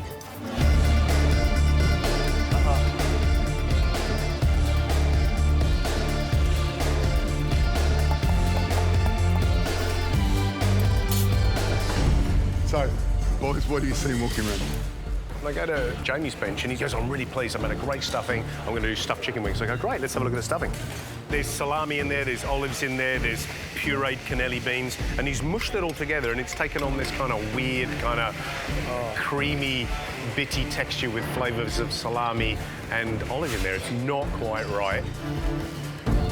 John is doing a Filipino dish. Halo, halo, yeah? That's the one. And I love the fact he's hanging his hat on his culture. And his Tricky, though, because, I mean, halo, halo is all about tropical fruits, and there ain't a lot of tropical fruit in that $1 mystery box. There are always three that stand out. Yep. Surely, Georgia, every single mystery box Invention Test, just put up something that's different from the pack. got my 3 chicken drumettes ready to deep fry later. The next thing I need to do is make my pear and ginger ale chutney. Right, thinking left of centre, as usual. I'm doing a really creamy white bean puree. Yeah. And I'm going to do a crispy fried chicken with a pear ginger sticky sauce. And would you normally eat pear and chicken wings? No, I wouldn't. But today I am. I have this moment of a little bit of concern. I might not be in that top 3 today. I've never made a pear chutney or anything really like this, but I'm not going to give up on it. I think it's fantastic. I'm going to go with my instincts and plate up the dish that I initially thought of. So I'm hoping it works today. There's only about 5 minutes left. I've piped the curd into the meringue. Next step is to cut a nice little cylinder for the biscuit base.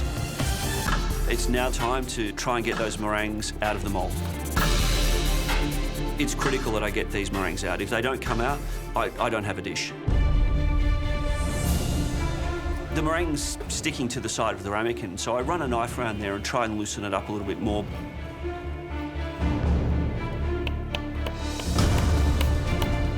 But it still doesn't want to come out. This is going to be a problem. I'm starting to panic. I'm running out of time. It's looking terrible. It looks like a scrambled egg. It's just a mess and I'm in all sorts of trouble. I've got a spare meringue there. If I don't get this one out, I'm done for.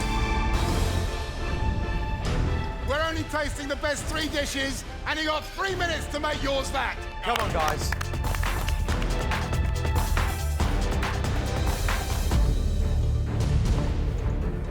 The meringue hasn't come out of the mould. It's kind of broken everywhere. There's lemon curd in the middle. It almost looks like a scrambled egg. With only a few minutes left, there's a real danger that I actually won't plate up a dish today. I've really got to get moving on this second meringue. There's a real problem for me. You know, both of these meringues were cooked the same way, so if the first one didn't come out, there's a real risk that the second one's not going to come out either.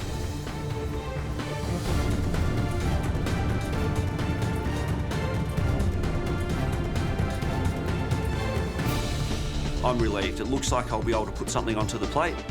Just got to get that caramelised pear and carefully put it onto the top of the meringue, and I'll be happy. This is it. 1 minute to go. Come on. Come on, guys.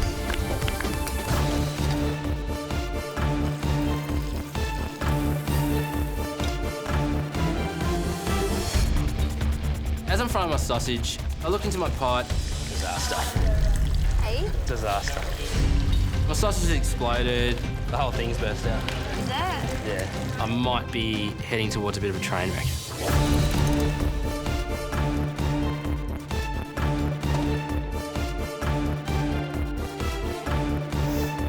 Come on.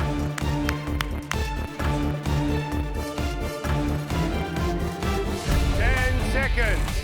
9, 8, 7, 6, 5, 4, 3, 2, 1. Cool down. That's it. Looks great. How'd you go, guys? Did you have a win today? It didn't work out the way I'd hoped. I took a risk. Could have been great or it could have been a disaster, and it's turned out as a disaster. Hey, Stephen. Well done, the boys on the back row. I'm definitely proud of myself because I've made a halo halo without the ingredients that normally go into this dish. Well, what did you do with the beans? I cooked it in sugar syrup. Oh, so the sweet beans. Yeah, it's sweet. I'm really happy with how my dish turned out. It looks beautiful. It's something I'd really like to eat. But from Gary's comment, pear and chicken don't really go together. I'm probably not going to get tasted, but the fact that I put that up in an hour with those ingredients, I'm really, really happy. It's a huge feeling of relief to have gone from what was looking like an absolute disaster for me to actually having something that looks beautiful and, you know, hopefully will be something that impresses the judges. Not bad for a half-hour challenge. Yeah. Given that I started this tart with only half an hour to go, I'm actually really, really happy with what's on the plate. The mystery box today was all about ingredients that you could buy for $1 or under $1. And I don't think that was as easy as you thought it was going to be. There's some of you that certainly struggled. Remember, at the beginning of the challenge, we said we were only going to taste the 3 most appealing dishes. The first one up is Georgia.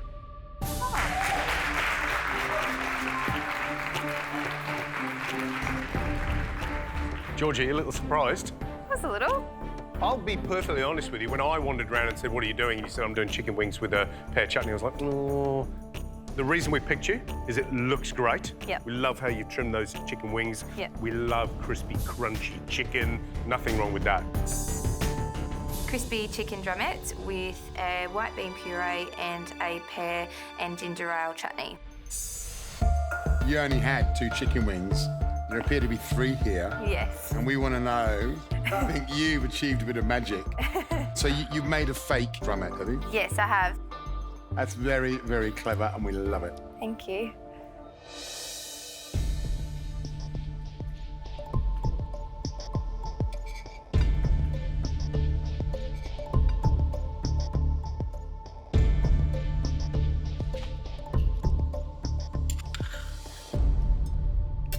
You know what I like?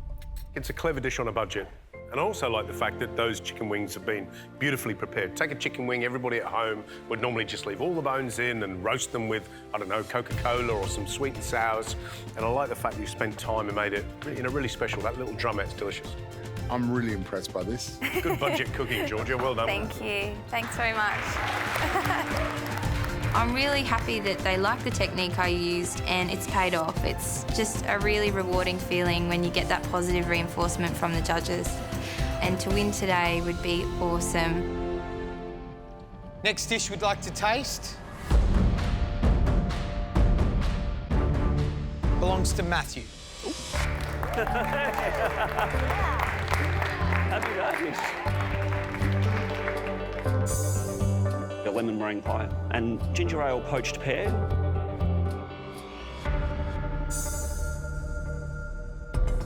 That looks good. Oh, it's cute. Yeah, looks good. It's nice.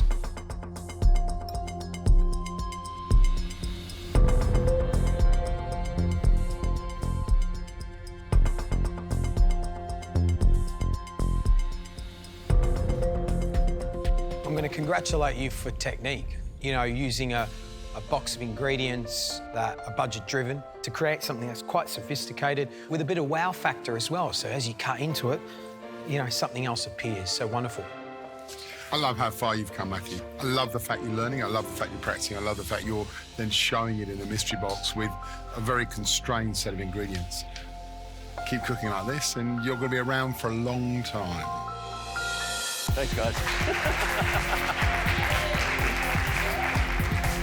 There's no doubt that my daughter Emily would be ecstatic at the moment. I think she'd be really proud of the dish that I've made, and I'm sure she's sitting at home waiting for me to come back so that we can make this together, and she'll probably put her little spin on it as well and improve it for me. We told you the competition was getting harder. Harder for you to stand out and harder for us to pick which dishes to taste. We could have picked Jackie. You did so much with so little time. However, there was just one dish we couldn't go past who stood up there with Matthew's and George's, and that's John's.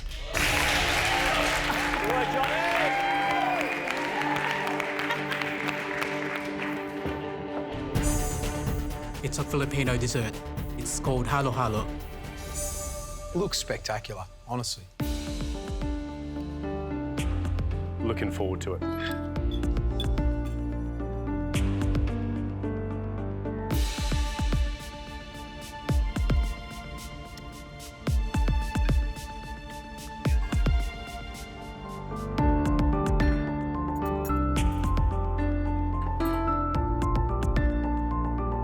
You've used, other than the peanuts, nothing that would go in a traditional halo halo. Yeah. That's why I love this dish. Love it. I absolutely love the dish. I think it's clever, it's creative, it's interesting, particularly that little dense custard, the ginger, the sweet syrup. The question is it going to be good enough to take out the challenge? Thank you. This morning I've learned to basically cook from the heart. It's food that I've grown up with and the judges love it. And I think moving forward in this competition, I'm just going to cook from my heart, follow my instinct and cook food that I love. This may be the $1 mystery box, but in this kitchen, the buck stops here. It stops at our decision on who's done the best dish out of the three of you.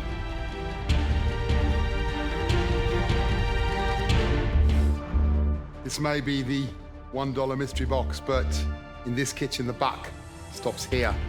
It stops at our decision on who's done the best dish out of the three of you.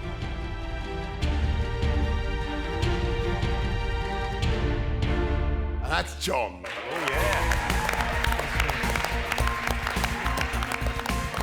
I've made a cheaper version of an ice cream, basically, and I've done it. I've won the Mystery Box Challenge against all these other great cooks. I just can't believe it. Well, John, congratulations, you've won the Mystery Box, and that means you get to pick the core ingredient for the Invention Test. These ingredients are very special because they've not been chosen by the three of us. They've been chosen by one of Australia's most famous chefs. A chef who plies his trade both here and overseas, a long-time member of the MasterChef family. His new restaurant in Los Angeles, Maud, has been named the best in Los Angeles. Beats still are beating hearts. Curtis Stone.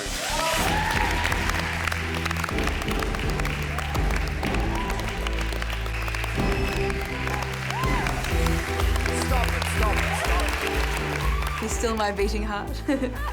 Girls are always happy when Curtis is in the room. You know, I get a little flustered. He's a little bit nice to look at, so that's exciting. But I know that he's really innovative. He'll be expecting a lot. So, Curtis, Maud's been such a huge success in America, but it's a restaurant that's built around this love of a core ingredient. Absolutely, yeah. Seasonality, it's one of the most important things when coming to selecting your fruit and veggies. So that's what it's all about. So this is the bit where normally we'd go, John, let's go to the pantry and see what the choices are. But today, there's a little bit of a twist. Something you need to know before we go into the pantry. Today, you're not going to just be cooking one dish. You'll be cooking two. A sweet and a savoury. Not only that, John, you're not going to be cooking alone. You'll be cooking in teams of three.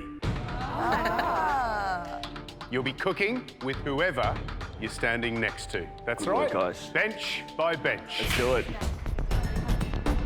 It's now, he's coming. Huddle in, huddle in, huddle in, huddle in. Oh, you're all happy about that, huh? John, let's go and find out what everybody else is going to be cooking with. I was not expecting that. Curtis, do you want to do the honours? For sure. You ready, John? Yeah. Your first ingredient is pumpkin. I just saw a light bulb go off. Good, that's good. Next, beetroot. Finally, pomegranate. John, you're looking at some of the best ingredients for this time of year. What's the most important thing about cooking with seasonal ingredients? It's when they're perfectly ripe. It's when they're the sweetest that they're going to be. It's when the ingredients are shining at their absolute best. Choose wisely, because whatever you choose, every team must cook with, and obviously they then have to cook a sweet and a savoury dish from it. The competition is all about that, being creative and being inventive. So it's an advantage for me picking something that I'm familiar with. Made your mind up? I think so. Let's go and tell the others. John, ready to tell them what you chose?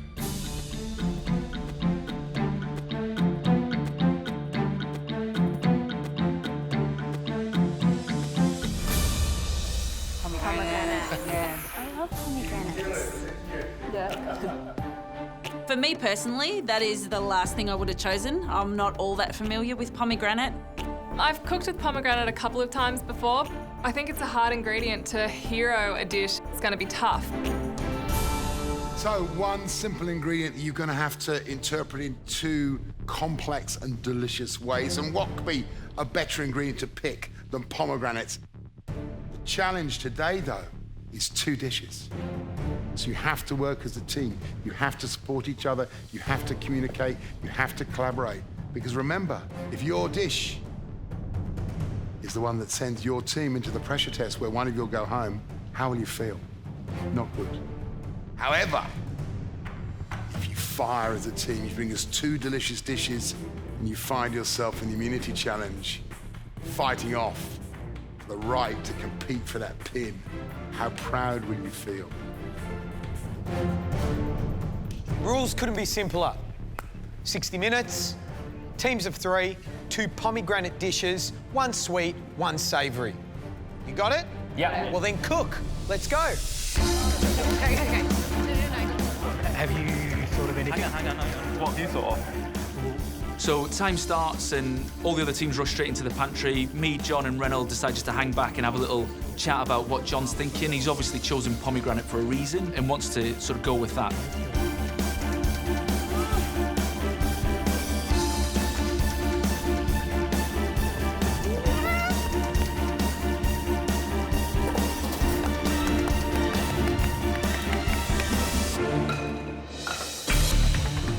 Today's challenge, for dessert, we're cooking caramelized pineapple, which is infused with saffron. Our savoury will be a scallop cured in pomegranate, served with crispy pork belly. It's a Filipino dish, and this is what we call pilawin. Filipino surf and turf, eh, Johnny? Yeah. So the pork today will be cooked in a pressure cooker, which will be cooked in a stock, some garlic, vinegar, and that will be pressure cooked for about 30 minutes. If we don't get that pork belly out in time and nice and crisp, so we've got to get that on very, very soon, then we're going to be in trouble. A bit of a concern that we've only got 60 minutes to get that right. You know, we've got to braise the pork and then get the skin crackled up.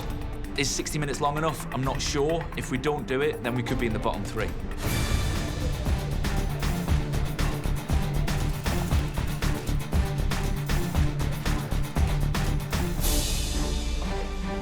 Beautifully French, Matthew. Thank you. For our main dish today, we are going to make a pomegranate glazed lamb cutlet and backstrap with a little red capsicum sauce and a yogurt sauce. I'm working on the dessert. It's going to be an orange blossom panna cotta with a pomegranate liquid centre, a cinnamon crumble, some pomegranate syrup and pistachio praline. Today it's important to hero the pomegranate in the dish, and providing a liquid centre in the middle of that orange panna cotta will provide the judges with a little surprise, and it's a bit different than to just chucking on a few pomegranate seeds. I need to get those pomegranate liquid centres into moulds and into the freezer. There's a lot of risk in today's dish. There's a lot of elements. They've all got to hero the pomegranate. There's a lot that can go wrong, and I've got a lot to do in the time given.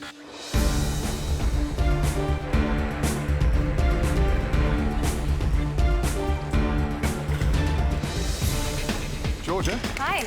Jesse, come in and Hello. give us a sense of what you're cooking. Okay. We're going to do scallops with obviously pomegranate. We're going to have a sort of toasty, nutty crumb, a cauliflower puree, a little bit of cucumber, sort of like a fresh sort of dish. Very nice. Some really great winter ingredients there. So Yeah. tell us about the dessert. Pomegranate, rosewater and raspberry dakwa. So little almond meringue cakes with like a raspberry curd, some rosewater cream and then pomegranate syrup and then the pearls of the pomegranate in there as well. Sounds delicious. I'm pushing it with this dessert today, but I think it's definitely a time to push it. We want to stand out today, and as a team, we really, really want to go through to that immunity challenge. 15 down, 45 to go. No time to waste. Come on, guys, let's go. There's the cure. I'm going to go get some raspberries. The savoury dish we're going to cook today is a pomegranate cured salmon with a pomegranate gel and powder, and that's going to be accompanied with some creme fraiche and a crunchy fennel. The sweet we're making today is a pomegranate sorbet, and that's going to go with a pistachio siphon cake and rosewater cream. I'm still making juice, but I need to make this sorbet. I need a huge amount of liquid. Is there an easy way to get that juice out? That's what I think just bang it and put it in there. Yeah, there is. It's just squeezing it. It comes out Just really... squeezing it? Okay. I really, really need to get this going. This sorbet isn't going to set in time if I don't hurry this up and just get this juice going and get this sorbet in the freezer.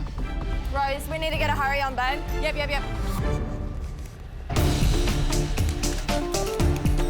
I am working on the dessert today, so I'm just getting the pomegranate sorbet on. In our team, Ashley decides to go on dessert because she's really comfortable with that. We're doing a pomegranate sorbet, a chocolate mousse and a chocolate soil. Our savoury dish is pomegranate glazed lamb. So we need to make pomegranate the hero of the dish. I'm putting some pomegranate juice, some star anise, juniper berries and peppercorn in a pan and just heating that up, reducing it down to a glaze. 40 minutes to make a really good glaze. It's really pushing it for time. I just hope I've got the flavour there in that pomegranate glaze to sort of get us through. All right, Amy, have you done a sorbet before? Pomegranate juice, a little bit of water, glucose. That's it. In the chiller, churn it in the freezer. Yeah? Just want to make sure I'm on the right track. Yes. I finally have all the juice that I need to make this sorbet. I put some glucose syrup and some pomegranate juice into a saucepan. I just need to blend those together on a low heat and get that chilled down as quickly as I can so I can get it into that ice cream churner. I need this element on this dish. If we don't have this sorbet, then yeah, it's not going to be good.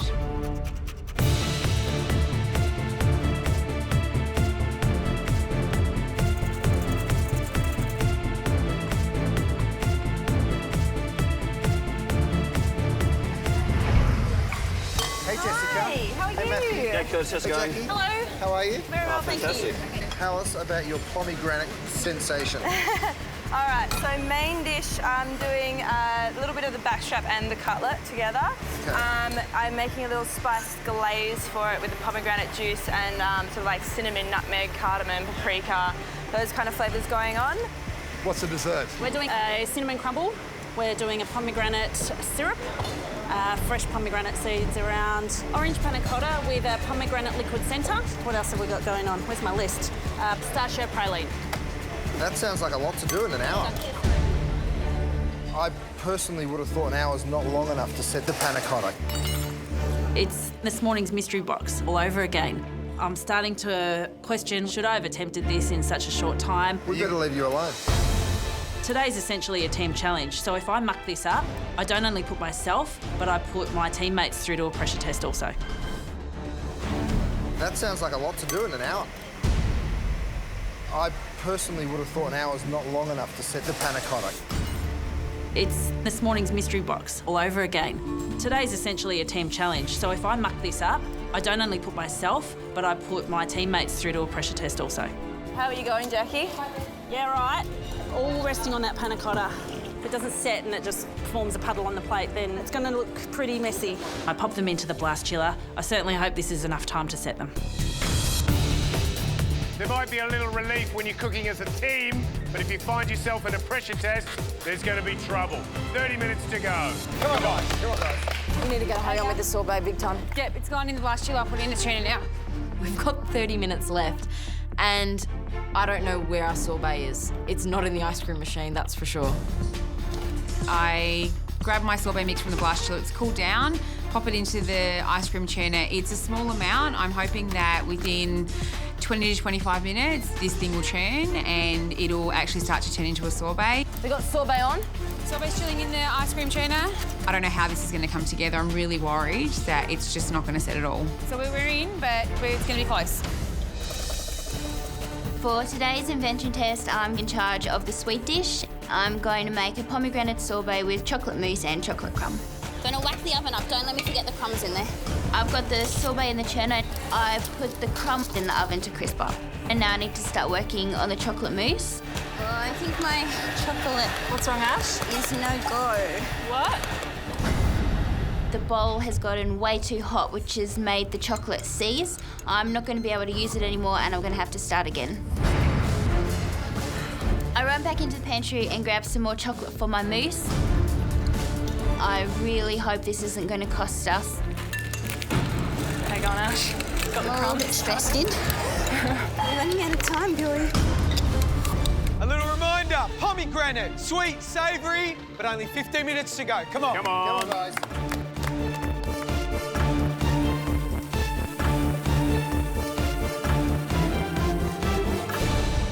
This guy just needs to hurry up. You know, there's not a lot in there, we can always chuck it in the freezer. Looking into the ice cream tuna and my sorbet, it's exactly the same consistency that it was 10 minutes ago. I am freaking out now. Can't serve a puddle of liquid onto the plate. Can you put the ice cream machine in the freezer? Yeah, I'm gonna put the sorbet in the freezer. Put it in I mean like the whole machine. Can I put the whole machine in the No, freezer? I'm kidding. No. I grab a tin and pour the sorbet mixture into a nice long tin. Oh, it's thickening up. Pop it into the blast chiller. It's going straight in. Every few minutes, I'm just going to have to run over, give it a bit of a stir, and just hope that that blast chiller can start to set it quicker than the ice cream churner is right now. All right, come on. Time is running away very, very quickly, so we need to keep really, really pumping on. I need to turn one of my panna cottas out and see if they've got any chance of setting. I grab one from the blast chiller, turn it out onto the board. Oh, not quite. Not set. Oh, Jackie, what's going on? I'm doing a tester. Perfect timing. It's not there yet. We've got another 10 minutes. Gee, I hope it sets in time, don't you? Yeah, I can see what you're doing there. That's risky, isn't it? It is, I'm not going to lie. But you know what? Who knows? Sometimes the biggest risks pay off in the biggest volumes. I've put everything on the line here today. I've put all my energies into this panna cotta. My test batches turned out to be a disaster. I get some liquid centre out of their moulds and pop them into the panna cotta mould. I pop them into the blast chiller and I'm holding out hope that this last few minutes will be just what it needs to be perfect. I haven't got the luxury of time, so if it's set, it's set, and if not, it's a disaster. Guys, you need to know this. 10 minutes to go.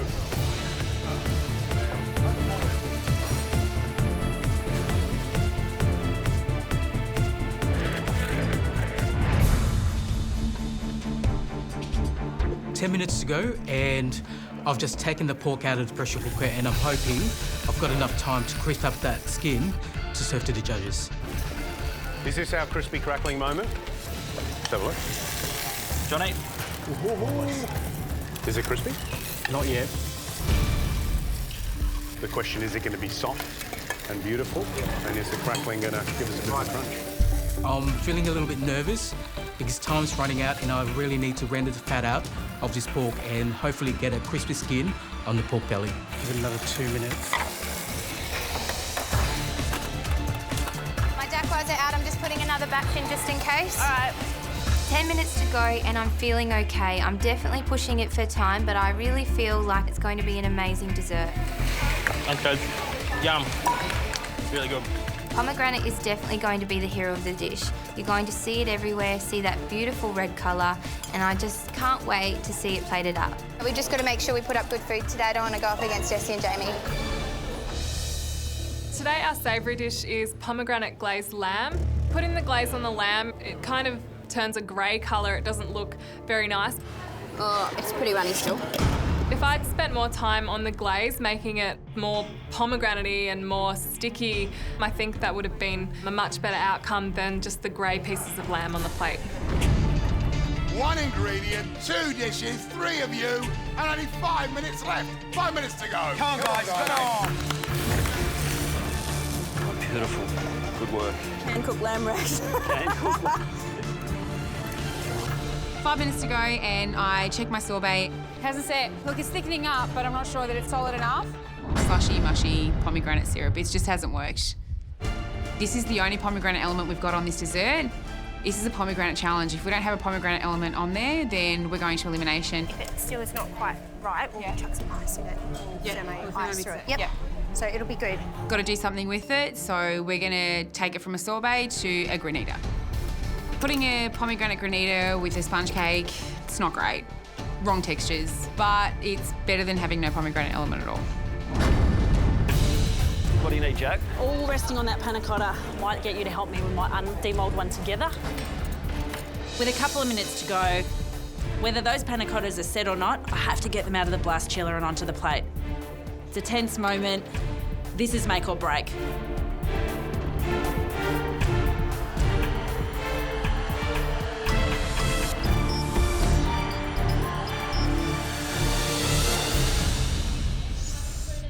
It is just holding together.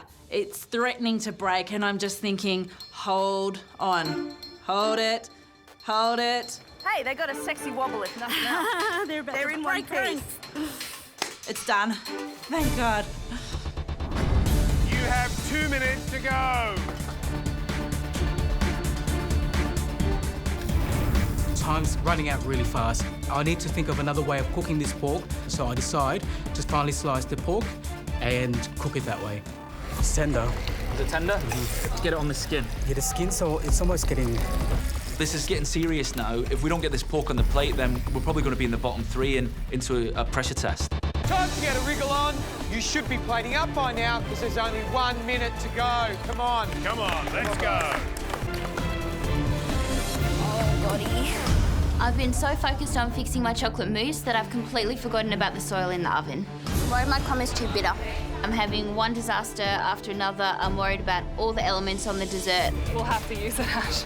No, it's definitely not my day in the kitchen. 30 seconds, come on. Come on, let's go. Come on, guys. Final touches. 30 seconds. Do you want this pork, John? Come on, quick, just put something on the plate.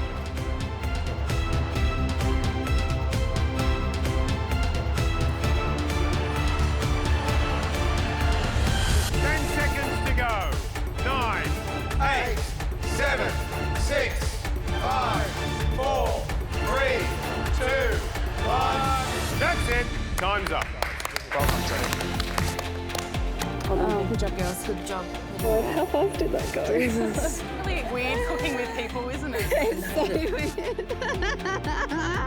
Our 2 dishes look absolutely beautiful, and I just can't wait for those judges to see what we did in an hour with the pomegranate. You had 60 minutes to cook us 2 dishes, one sweet, one savoury, and pomegranate was the core ingredient. There's always a bit of pleasure in sharing the stress, the creativity with a team. But there's also a little pain because if you lose today's challenge, you'll go into a pressure test. Not a good place to be. First team's dishes we'd like to taste. Jessica, Jackie and Matthew. Up you come.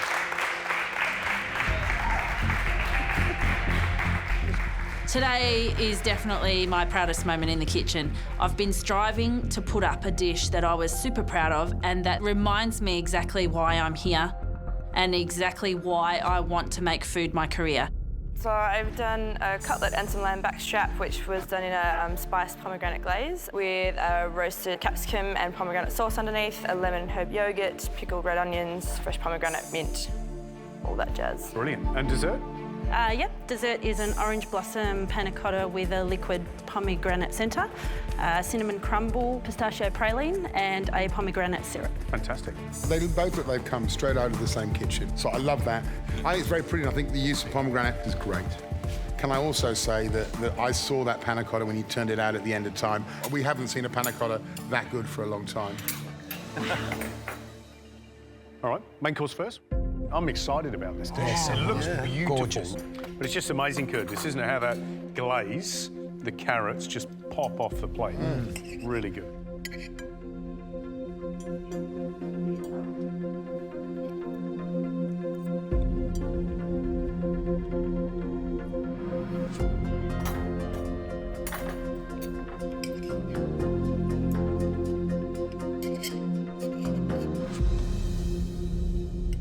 Can we please? Look at that. Look at that wobble. Matthew? We all love a wobble, George. Oh, Curtis?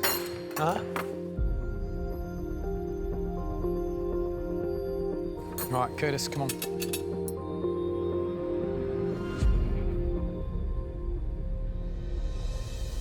This is the most exciting part about a panna cotta like this, is when you break into the centre and you reveal this beautiful sort of liquid.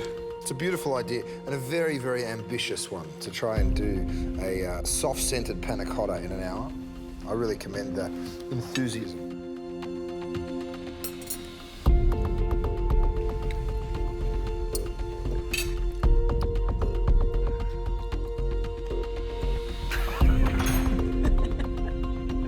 All right, main course first. What do you reckon, guys?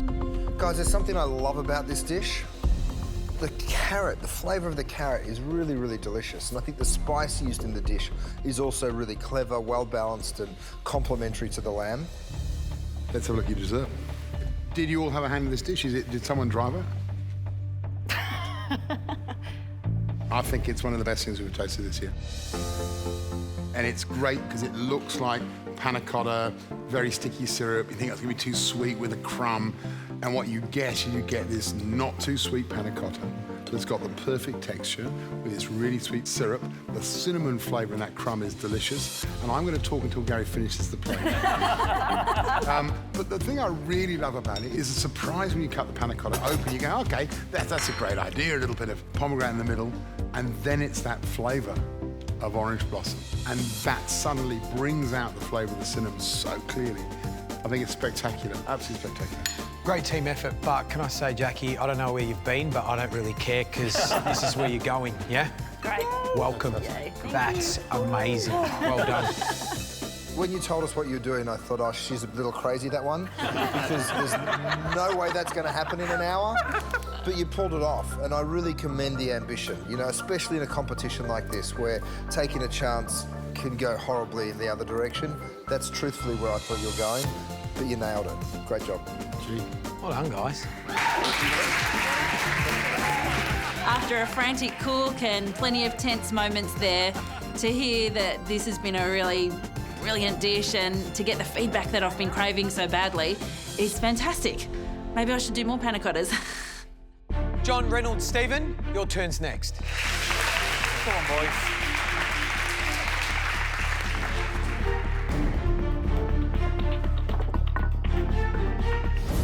Wowsy woozy. So what we've got today is the scallop and pork belly kilawin, which is a Filipino dish. We've also added pomegranate jelly and some of the seeds as well. For dessert, it's saffron caramelized pineapple with coconut yogurt and coconut yogurt granita, pomegranate gems in gel with pomegranate granita and coconut husk gash.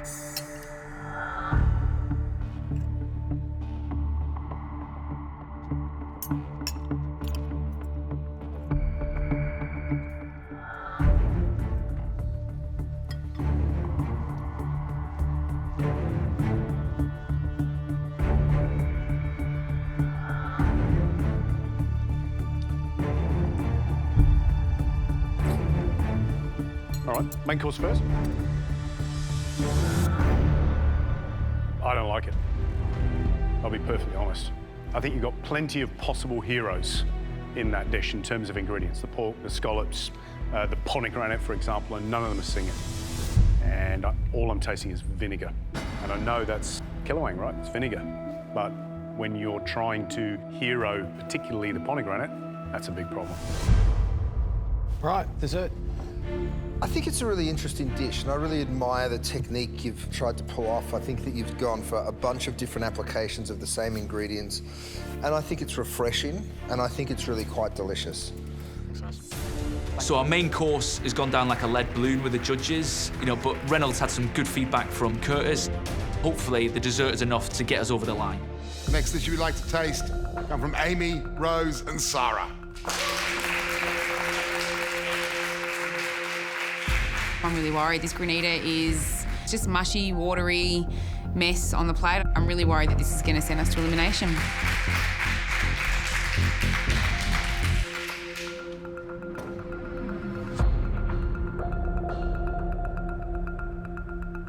Tell us what your savoury dish is. We have done a pomegranate cured salmon with a pomegranate reduction.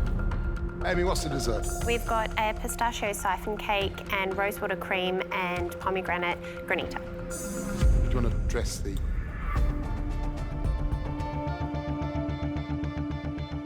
Curtis?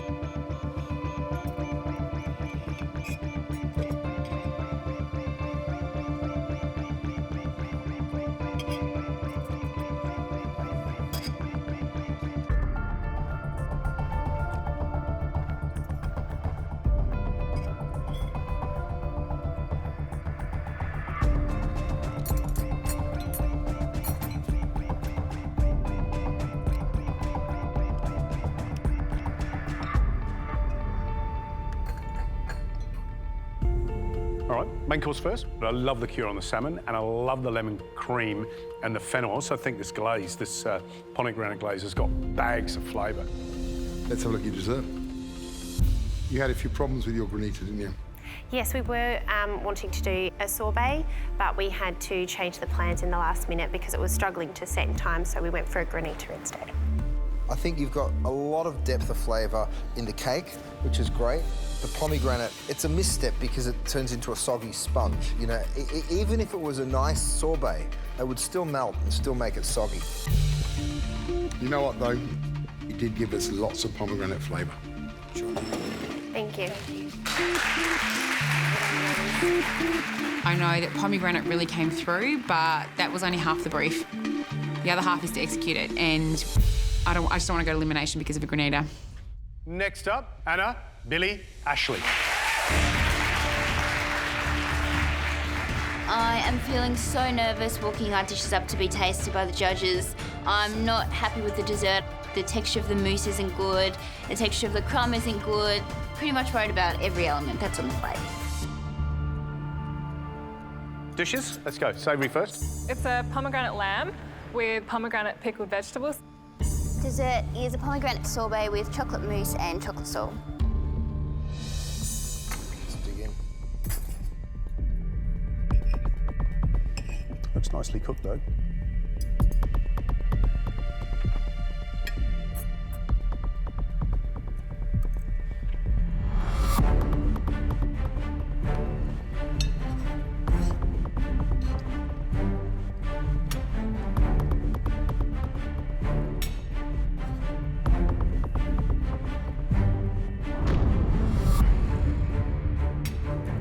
What chocolate did you use? It was just the 70% chocolate in that one. It's quite bitter, isn't it? For me, the soil, it's so dry that it kind of sucks all that lovely freshness out of the sorbet. It's bad enough letting yourself down, but to think that I could be letting down the whole team and sending us into a pressure test is pretty much my worst nightmare. Right, savoury course. Look, I'm loving the flavours of mint, lamb, cauliflower. They're the things that sing to me. But then where's the pomegranate? All right, guys, back to your bench. I definitely feel responsible if we end up in a pressure test. The dessert was not good at all, and I think that could definitely be what pushes us over the line and gets us in that bottom three.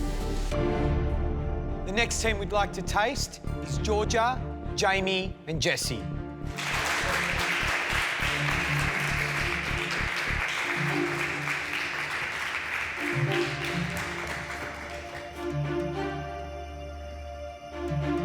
What have you cooked? For the savoury, we've got a pan-seared scallop with pomegranate vinaigrette, fresh pomegranates, fresh cucumber, and a cauliflower puree, and a nut crumb. Georgia? Yes. I've made a pomegranate and rosewater dacqua. Great. There's definitely pomegranate there. How good does that look? That looks like a looks cover of like- a magazine. Yeah, it looks amazing. It looks really good. Thank you.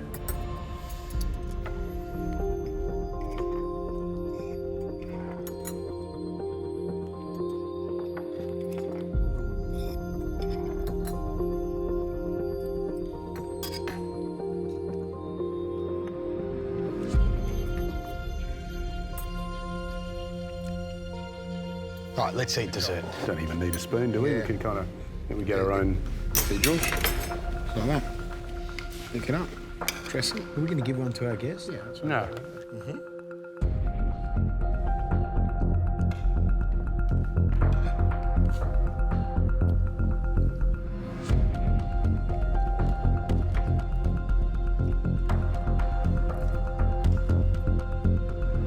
Right, savoury course.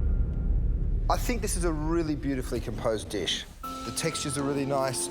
Your dressing's delicious. It could have used a bit more olive oil for me to round it out, so you've got a little bit more balanced vinaigrette, but all in all, really delicious. What you've managed to do is bring us something that's absolutely pomegranate. And I really like that nut crumb. It goes so well with the scallops and with that little toasty ring around the edge of the scallops. What I am looking at is 2 styles of pomegranate used there and also 2 there, and that's wonderful. Let's have a look at dessert. Curtis? I think this is a delicious dessert. I really do. I think the perfume of the rosewater, the sweet and sort of sharpness that the pomegranates bring, you've reduced some of that pomegranate down to make it really sweet, and then you've left the fresh pomegranate seeds on that have that little burst of acidity. It's really, really quite outstanding. Good job. Thank you so much.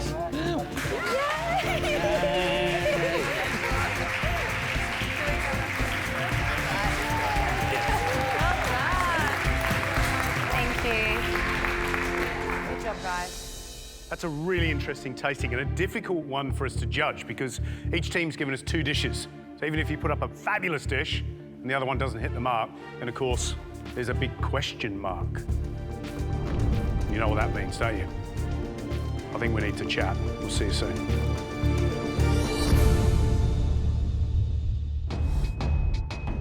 Two teams really nailed today's challenge. 3 didn't fare quite so well. But let's start with some smiles on the faces. Georgia, Jamie, Jessie, we love the combination of that scallop and that nut crumb, that pomegranate sauce, the perfect combination. Jackie, Matthew, Jessica, we love that combination of that herb yogurt, the carrots, the capsicum and pomegranate sauce.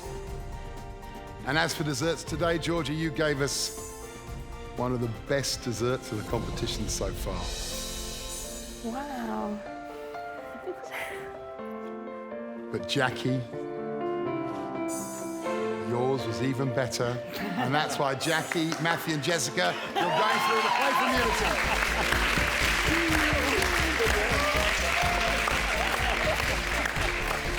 Couldn't be happier. This is a rare opportunity that I've been given and I don't intend to waste it. Well done. Bring the immunity on.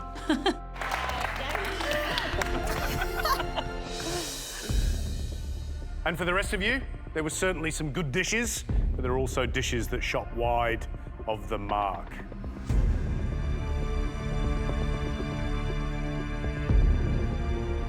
Anna, Billy, Ashley. You didn't give us enough flavour of pomegranate, and that's why I'm afraid you are in tomorrow's pressure test.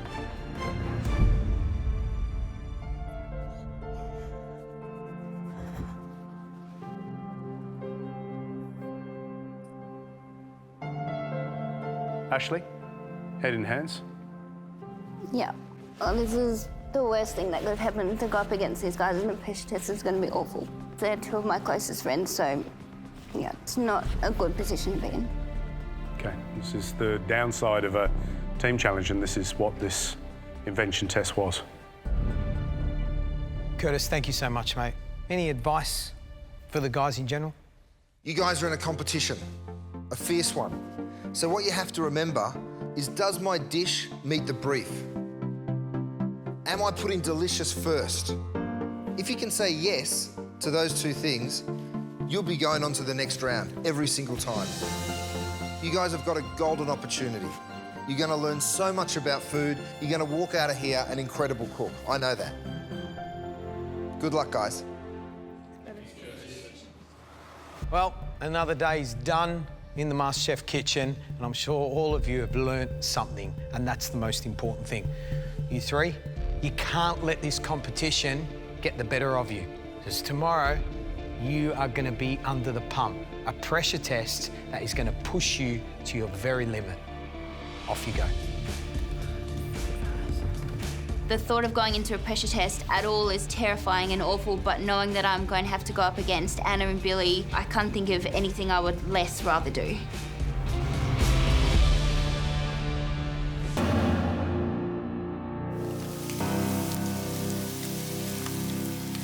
Dreading it. Yeah. Whatever the outcome today, it's not going to be good. No. It is the worst feeling knowing that it's going to be me or Anna or Billy going home today, because I feel like it's my fault. Yesterday, I put up a rubbish dessert and that's what landed us in elimination. So that's definitely making the whole thing a million times harder. I know that today is going to be a tough one, but I've just got to go in there and fight for myself. I'm leaving my photos stuck up there today because I really hope I'm coming home tonight. Last week I was up for immunity and today I'm in a pressure test. It just goes to show you can never become complacent. Good guys. Good luck. It sucks so bad. So bad.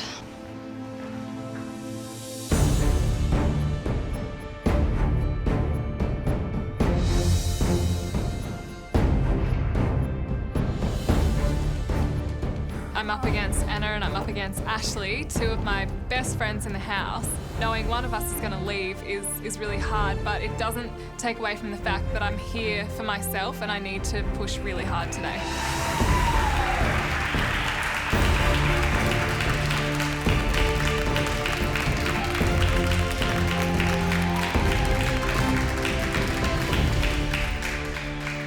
Wow, we didn't think we'd see you three standing together in a pressure test. Honestly, probably three of the best cooks in the competition. Not only have you got to rise to the occasion, but you got to beat a friend too, haven't you? Each of you have a dream, right? You're not competing against the person next to you.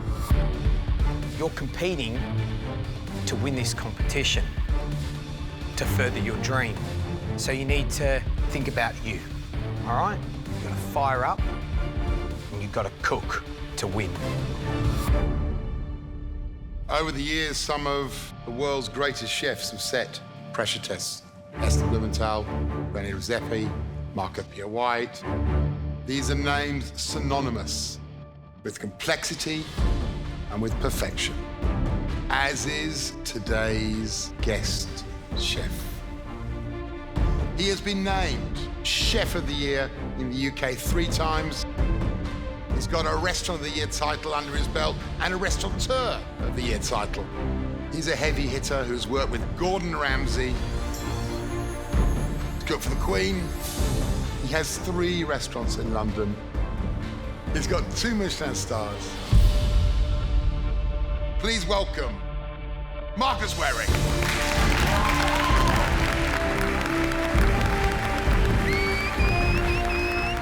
Marcus Wareing is a massive inspiration, and to see him in the flesh and for him to walk through into the kitchen is just amazing.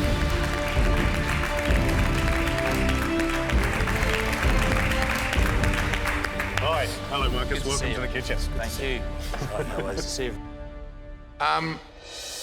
Stephen, you're from a certain part of the country quite near where Marcus is from. What does Marcus mean to you as a cook?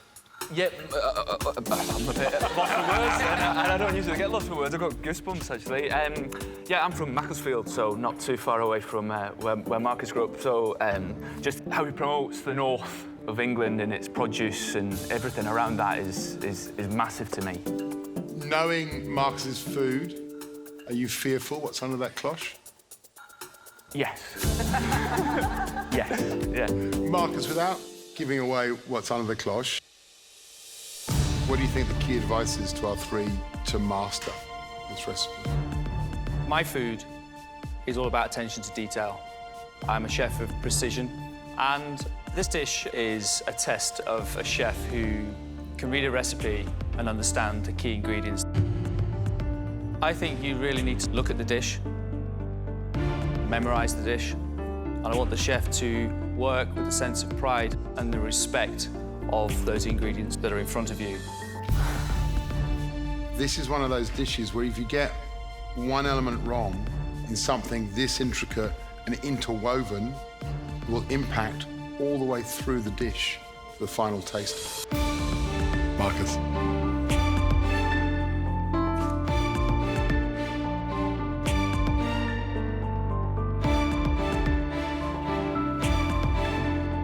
The dish I'd like you to cook today is veal.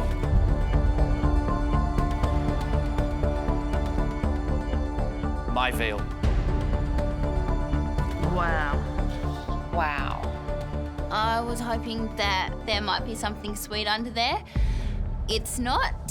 So I've got a savoury pressure test, and the dish looks really complicated. So I have no idea how I'm going to be able to replicate that. What we have here is we have the veal cooked in 3 different ways. The loin, We have the rib, which has been braised. We have the kidney, and we have the fat of the kidney as well. We have black garlic on the base of the plate, an onion compote, the milk tuile, and in here we have the braising liquid of the braised piece of rib, and then it's been used and made into a sauce. It is an incredibly challenging dish. This dish is called Marcus Wareing's veal. It's all about the veal. He's got veal 3 ways on that dish, and I just know if any of those pieces aren't cooked properly, it's going to be the end. Do you want to taste? Of course. Tuck in.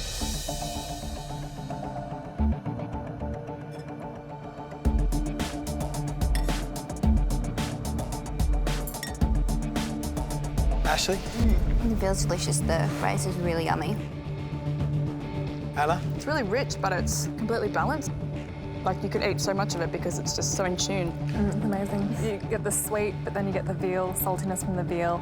The texture of the kidney is really interesting. It's beautiful. If you do this perfectly, you deserve to stay in this competition. I think the most difficult thing with this dish is trying to balance 13 elements, and you have to nail every element for the dish to work. Well, you heard it. Get this right, you've marked yourself down as one of the best cooks in the competition.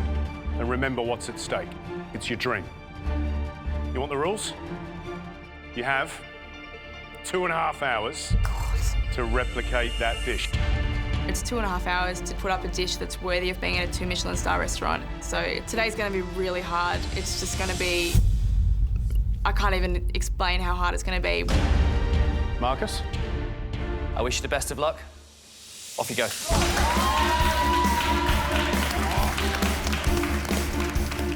I'm going to have to pay a lot of attention to the recipe today. It's got a lot of detail in there. It's not any normal dish, it's huge. There's 13 elements to it and 26 steps, so I'd have to double read everything so that I get everything right. That's it, Anna. Nice and fast out of the gate.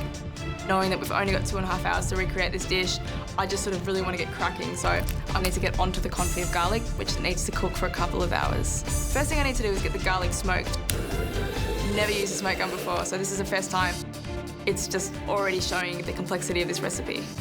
Beautiful. Good job, Ash. Good girl. Once I've got my garlic smoked, I cover it in olive oil and put it on to gently simmer. That'll take a lot of the bitterness out of the garlic and make it a really tasty addition to the dish. You're about 15 minutes down, guys. I've got my garlic in the confit liquid. Good job, Bill. Looks perfect, Billy.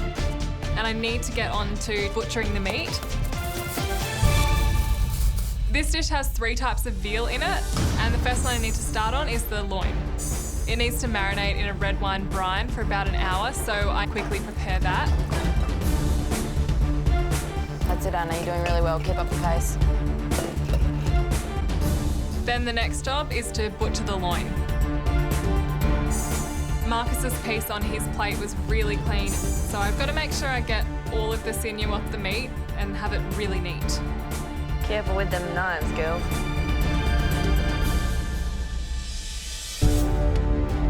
I don't know what I'm doing. You okay? What do you have to do? I don't know. I have to take it off the bone. It's taking me forever to break down my loin, and I don't think I'm doing a very good job of it. I'm starting to get a little bit frustrated, not knowing what I'm doing. I'm not super confident in savoury dishes. Just follow the recipe. Today is probably the worst headspace I've been in the whole competition. Yeah, I'm not in a good place. I'm feeling a little bit scared, but I'm just going to try and battle through and hopefully get it done. Good girl. Good job. Come on, Ash.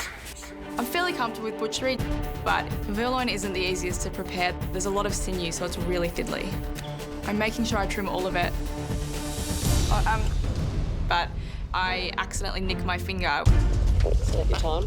It doesn't hurt, but I just don't want to let anything slow me down. Chefs, I suggest you all step up the pace. Let's roll. Come on, guys. 30 minutes down. 2 hours to go. Get cracking. Let's go. Looks perfect, Billy. Good job, Bill. Well done, Ash. Great work, Ashley. Come on, ladies. Keep up the pace. You need to move quick. The next veal element I have to butcher is the kidney. I have to remove the outer layer of fat, which is really thick and hard to get off, but I have to be really careful in removing it because I want to keep the kidney whole. It's tough. It actually takes a bit of strength. That's it. Some muscle. I'm really enjoying this moment, taking the fat off the kidney. It's what cooking's all about, really getting into it and getting your hands dirty. It reminds me of being on the farm, cooking meat at the farm. Just reminds me of home. I grew up on a dairy farm in Barraville, which is a little country town mid-north coast of New South Wales. It's great, I love it, but being in a kitchen and cooking and designing menus, that's what I really want to do. So I've trimmed up the kidney, the membrane's off and all the fat's off. It's looking really nice. Pressing Marcus. So I put it in the fridge for roasting later. Well done, Billy. Doing well, Billy. I need to move on to the kidney fat. I flatten a little bit of fat to 5 millimetres. Get that into a sous vide bag with a sprig of thyme and some salt. Seal it, put it in the sous vide machine to cook for an hour and a half. That's it, Billy. Looking good. Let's go, cook quick, girl. Separating the fat from the actual kidney, having to use your fingers to really get that membrane off because it's stuck on there really good. Tease it off. It's just slowing me down and it's just feeling like I'm not really getting anywhere. Anna, come on, push. I'm a little bit worried that Anna's falling a little bit behind because every second counts in pressure tests, especially when you've only got 2.5 hours to pull off a dish like this. Chefs, the kidney fat takes 1 hour and 30 minutes to prepare. And that's all you've got left. 1 hour and 30 minutes. You need to move up to a new level now. Let's go, guys. Let's go. Yes, come on, guys, come on. It looks like the pressure's really starting to get to Anna. She's getting a bit frantic. She's hammering away at all of the fat. But Ashley and Billy only did one small piece. Do you need to do the whole thing? I'm worried that she's wasting her time trying to do all of it. I really need to get this done fast. I can tell I'm falling way behind and I'm starting to feel really out of control. What is she doing? I don't know. Just do as much as you need, babe. Do you need to do the whole thing? Jessica asks if I need to be doing all the fat, and I realise I only actually need a small amount to sous vide. Nice. Anna. I know, I'm sorry. I'll clean it up. My bench is just unacceptable. It's so messy. There's just so much happening. Do what you need to do. You've got Marcus Wareing, you've got, you know, your friends calling down from the gantry. Think about what he's saying. There you go. That's it, clean up. And you just know that if you can't keep this together, you're going home. I came into MasterChef to change my life. I am a bit of an eternal student. You know, I love studying and I love learning. I have collected a few degrees over the years, and throughout my life, I've pursued careers that I thought that I should be doing, but I've always come back to food and cooking. It's the only place that I'm really, truly happy. Making a living out of that would just be an absolute dream. Really got to hustle, Anna. Yep. Get that fat on. That's it. I've got to show that I do deserve to be here. Come on, make up some time now. Work hard to go. Hour and 15. Come on, Billy. Go, Billy. The dish today is epic. I need to move on to my last element of veal, which is the braised and glazed ribs. So I seal off the ribs in the pan, put it in the pressure cooker with the wine and the stock, and braise that for an hour. Beautiful, Billy. It looks good. Set and forget, move on. So how are they going? Well, out of the three cooks at the moment, Billy for me is the one that's standing out. She's organised, she's on top of the job. She is now cutting the onions, which is a good thing. Anna is working with almost blinkers on. And she needs to open them and look at the bigger picture. Yeah. At the back of the room, Ashley, she seems the least confident of them. She is up in the ante, yeah. But I think if anyone's feeling the pressure right now, it's her. I need to make my braised onions. The recipe says to sweat down the onions without getting any colour into them. I'm obviously nervous about the thought of it being a savoury dish. Okay. I think that my self-doubt has been holding me back a lot. I have struggled with my confidence for as long as I can remember. I grew up in the UK until I was 14. Moving to Australia was a really big challenge. I'm quite a shy and quiet person, so I found it hard to make friends and fit in at school. It was really tough and it really knocked my confidence. My mum taught me to cook. Cooking was really good for me in that time. It helped me to de-stress, and I guess that kind of brought my confidence back up. Got my onion stock on, feeling a little flustered.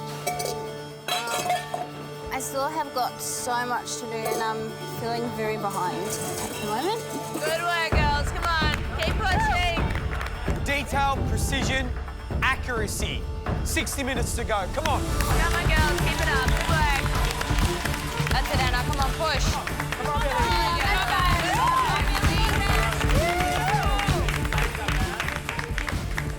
Anna, George? you getting there? Yep, I am. I'm feeling good now. Pushing? Yes, I think I'm doing quite a lot and ticking it off as I go. If you get through, I think you should frame these. I think they look fantastic. Can you sign them for me? I will. Come on, go. Go on, Anna. Anna's been up and down, really. She's been a bit messy, which is unlike Anna. She's usually a lot cleaner. I think maybe that's a bit of the pressure. But she seems to have caught up quite a lot in the last sort of half an hour. So, yeah, she's done really well to get to where she is at this stage. You've got this, Anna. Don't ever forget it. Thanks, babes. I've got the onion compote going. I'm pretty happy with the way that it looks. It's good. Keep cracking on, Belly. Yep. So I need to move on to the twill. They're really important to the balance of the dish, and they also look really beautiful. I beat the cream cheese in a bowl. Billy, really fast. Sift in the icing sugar and the milk powder, and then stir through the egg whites until it's really smooth. Work, Billy. I get the tray lined with the grease seal pat and spread the mixture on really thinly. I chop up some almonds, sprinkle them over and put it straight in the oven. I only need 2, but I've made 4 just to be safe. Contestants, you should be now at a stage where your onion stock should be being cooked, your twill mix should be made. 45 minutes to go. Come on. Okay, this is it. 45 minutes, go on, Ashley, go on, Anna.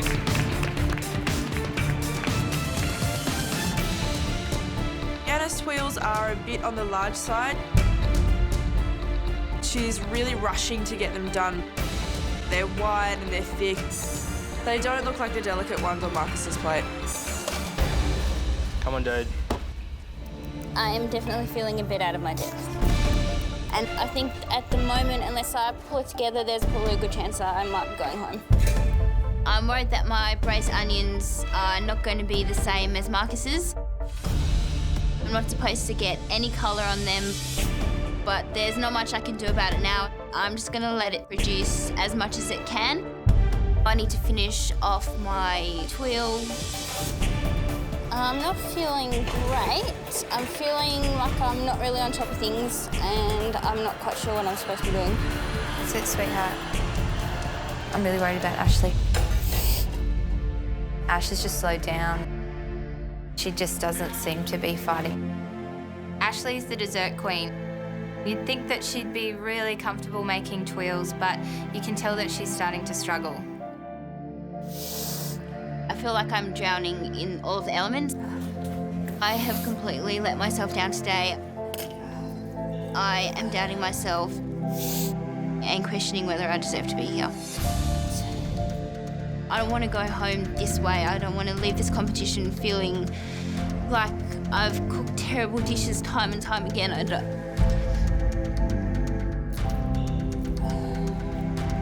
Just breathe, take a step back. I don't want to go home when I'm feeling like my confidence is so low like this and... Keep pushing, hon. You're looking really, really good. You got this, Ash. Deep, deep, babe. You've got this. You got it. I always knew coming in here that my biggest competition was going to be with my own self-doubt. I'm so upset because I think I'm going home for sure. Perfect. Hush. Stay. Please. You can do this. All these guys here are rooting for you. Aren't we, guys? It's not over.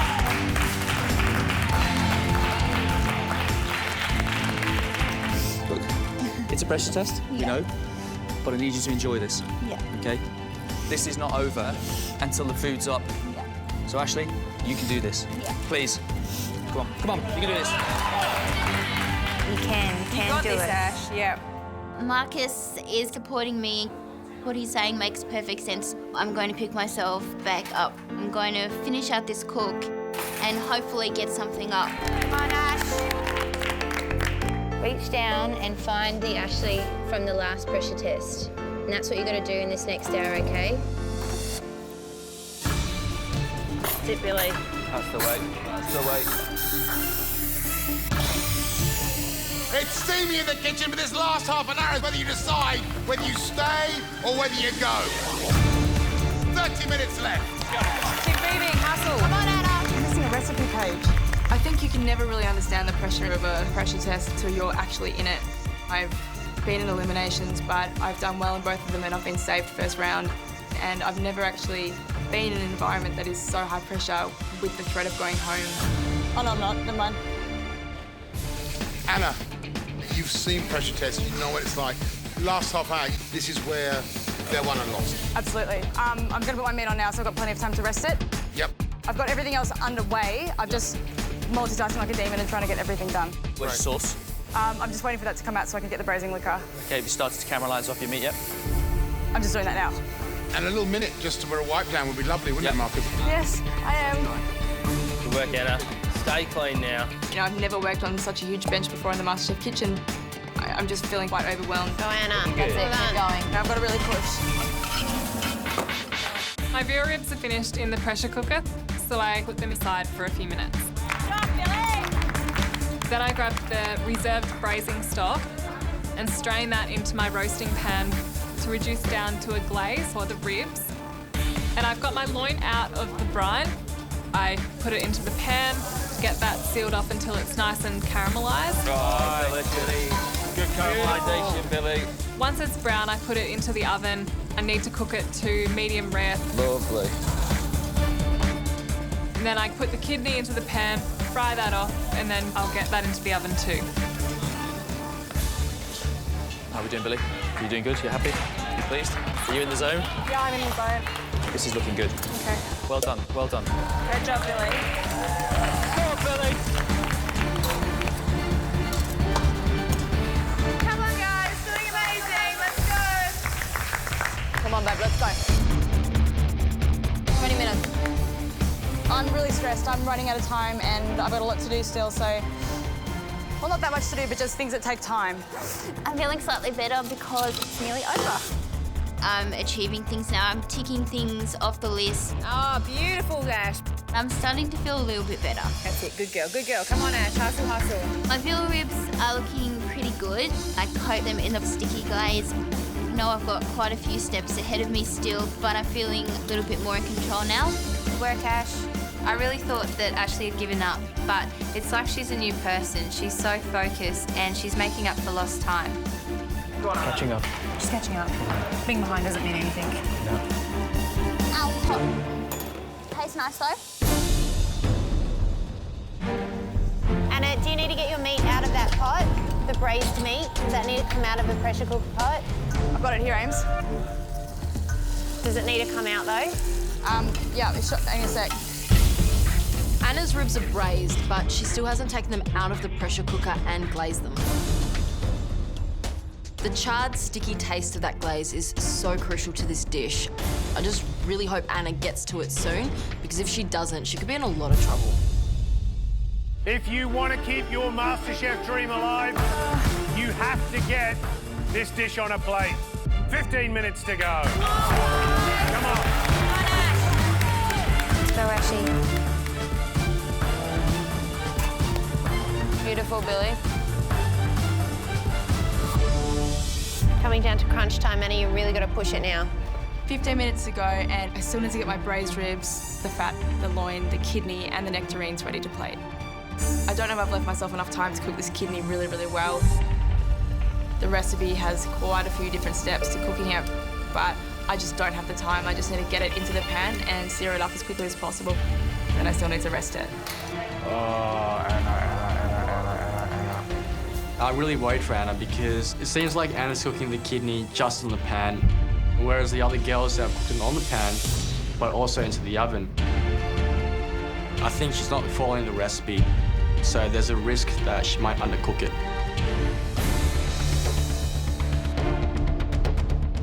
Oh, Anna. I've got less than 15 minutes to go. I don't have time to put my kidney in the oven, so I'm just going to pan fry it. I hope it's cooked medium rare, but I've just got so many other elements to finish. So once my kidney's nicely caramelised, I take it out of the oven and let it rest. Good work, Bill. It's all coming together now. Well done. Ow! Hot. It's all right, Bill. It's only tape. It's all good. I burn my hand, but I'm just going to push really hard to get every single element on the plate. You're a machine, Billy. Come on. And I get onto my nectarine segments and cook them until they're nicely coloured. And then I move on to the black garlic puree. It plays a really key part in balancing the sweetness of the dish with that really strong veal flavour in the kidney. So I blitz it up to a nice smooth puree. I need to add some salt and some oil, tasting it along the way to make sure that it's nicely well balanced. I can feel the dish starting to come together and it's feeling okay at the moment. That's it. You're doing really well. You're doing much better, hon. You're going to plate this dish up. Finish off some elements. I think maybe I'm feeling a bit better because I've got complete elements, whereas before I just felt like I had achieved nothing. I can see the end and I think I'm going to get a dish up. Ash, is it all coming together now? My black garlic's done. The nectarine's already. That's ready for the sauce to go straight in. Oh, so it's looking good. It's looking good, Ashley. You've come a long way to now, Ashley. Good work, Ashley. It feels pretty good to have thought for most of this cook that I wasn't going to have any dish at all at the end. Ow, that's hot. And now that I might actually get all of the elements up, yeah, I've surprised myself. Back in the zone. Come on. Guys, time to plate up. 10 minutes to go. Come on. Hustle, girls. Come on. That looks delicious, Bill. Keep going. Great work, Billy. Come on. And I get that meat chopped. I'm really happy with how the loin's cooked. That looks really, really good. Perfect. Move on. Come on, keep pushing. But cutting my kidney, I realise it's completely undercooked. And I can't serve raw kidney. Get your kidney on the heat. I'm just going to go with gut instinct and put it back into the pan. I want to give it as much time as possible to cook. If it's not perfect, it could be the thing that sends me home. My kidney is out of the oven, but it's looking pretty raw. I can't remember what this is supposed to be like. Was there colour, no colour? There was colour. I'm trying to think back to Marcus's plate and I can remember seeing the kidney cut side up. So I decided to cook the kidney for a bit longer, but only on one side. That's it. Come on, Ash. They don't take too long to cook. So I grab my fat out of the sous vide machine and put it straight into the hot reserved fat. Keep going, go. Almost there, Billy. We're not going to say it again. Start plating up now. Hustle, girls. Come on. 4 minutes to go. Come on. Get everything ready for the plate, Bill. Make sure everything tastes awesome. I put all of my plating elements up one end of the bench, ready to plate. You're in good shape, Billy. Oh no. I had my kidney fat in the pan. I've left it for too long and it's burnt. Have you got any more? No. That was it? Yeah. I know how much the judges love crackling and it's disappointing to not be able to put that element up. Concentrate on what you can do. Far out. Move on. You've got more important things. Make it look beautiful, Bill. I get my black garlic puree, smear that on the plate, add my braised onions. That's looking good, Billy. I get my 3 types of veal, the braised rib, the loin, and the kidney, arrange that on the plate. Beautiful. That's perfect. So beautiful. Nice. Your place in this competition is at stake. Don't let this dish wear you down. 2 minutes to go.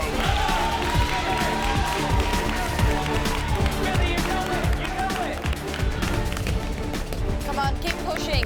Everything you've got done, put it on that plate, otherwise it won't count. Where's your picture, Ash? Remember how it looks. Keep pushing right to the last drop, babe. I need to plate the veal elements. The veal loin looks good. Your rib, cut your piece of rib. But I grab my ribs and it dawns on me. I've missed a major step. I didn't glaze the ribs. The flavour's just not going to be right. I'm starting to really panic, but there's just no time, so I'm going to have to put them on without the glaze.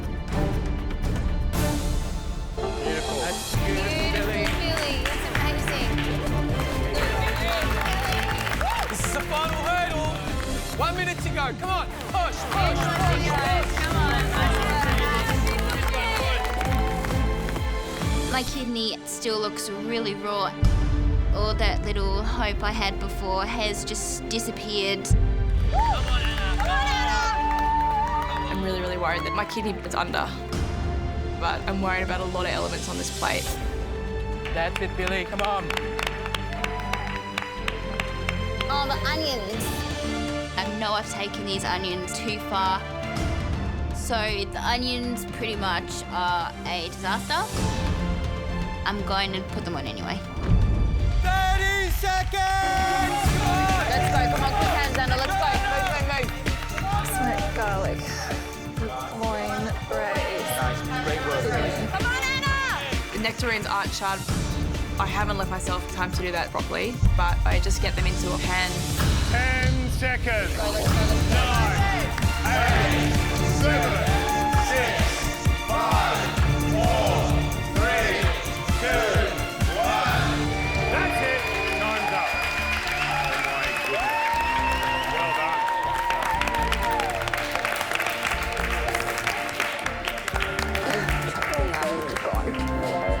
Barely got anything on the plate.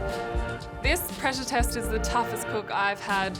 I don't think it's ever been as high pressure as this, but I'm really happy with what I've made. I don't think I've done enough. I've got all of the elements on the plate, but the kidney doesn't look right. Nothing looks right to me. It doesn't look how it's supposed to look, and I think I'm definitely going home. I feel really disappointed in my dish. I completely missed the step about glazing the rib, and the kidney is undercooked. I'm just not happy. It's so hard. I don't want to go home.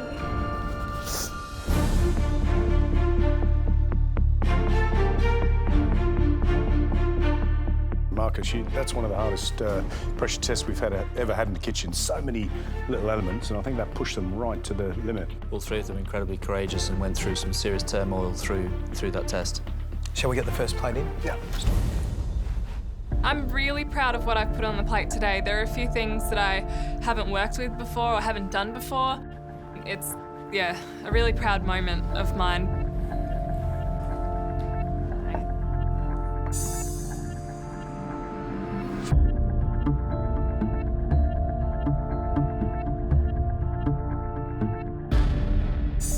Tough gig today, huh? Yeah, that was the hardest thing that I've ever done, I think. Just that pressure. Why so emotional? I guess a combination of things, I suppose. Going up against Ash and Anna, but also just being in a pressure test and having that possibility of going home. I don't feel like I've done my best yet. Billy, what do you do? Restaurant manager. So why do you want to go into the kitchen? I want to own my own restaurant and run my own restaurant. I want to work in the kitchen alongside chefs as well. All that tied together is sort of the basis of, you know, what I want to build. Okay. Billy, cross your fingers. Time for us to taste now. Okay. Cheers. Thank you. Thanks, Billy.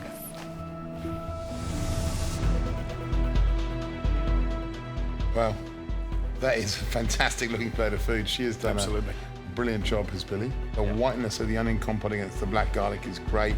Can't wait to taste.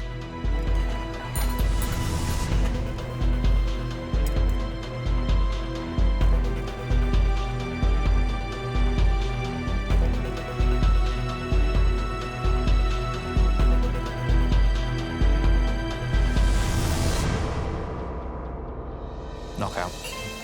Absolutely delicious. Wow. Yeah, really good.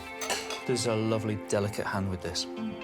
Because it's not too big, it's not exploding in your mouth, it's just beautiful and elegant. She's got a balance there from every angle. Delicious, and my part of the kidney, absolutely perfectly cooked. Just that point where it's sort of a little pink in the middle, but it's just set. Well, that's interesting you say that, because you aren't a kidney fan, are you? So for you to compliment a kidney cooked by an amateur cook, that's wonderful. I mean, she's pushed herself, and that's paid off. This one sets the bar, doesn't it? Well, and do you know, when you're finished, I could eat another plate of that. Yeah. And when you want another plate, you know it's a good dish. She's got an amazing future. Let's get the next dish in.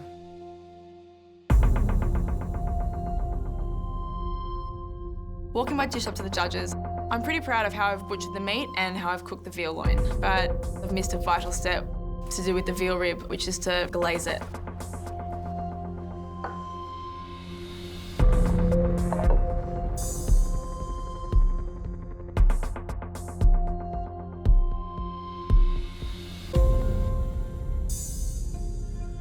Is that one of the hardest days you've ever had?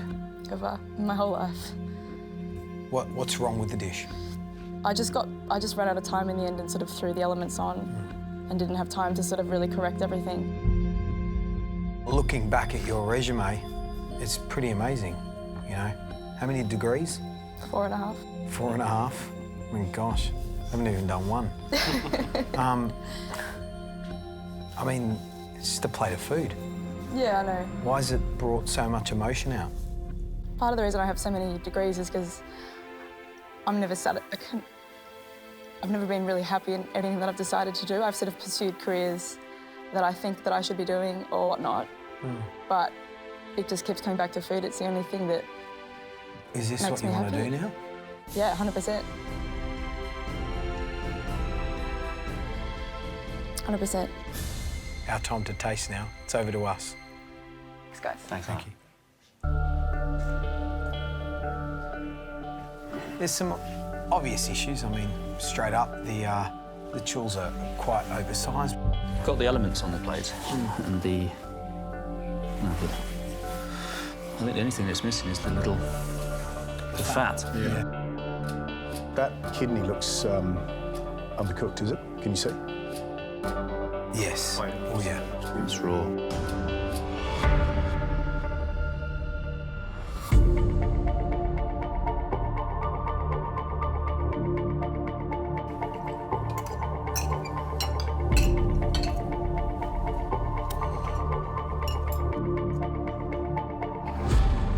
Definitely doesn't look like your dish, Marcus. No. But it doesn't disrespect your dish in terms of flavour. No, the veal tastes good. The onion in the centre has a good flavour. And the confit garlic is a perfect texture. It's nice and soft. I think there's a good depth of flavour coming in areas. You know, I can forgive her the size of the chul because the shape's good and the colour on it is good and the flavour's good as well. And the real issue for me is the cooking of the kidney and the fact there's no glaze on the rib. At the end of the day, she's nailed the veal loin, the rib not glazed, dry, and the kidneys undercooked.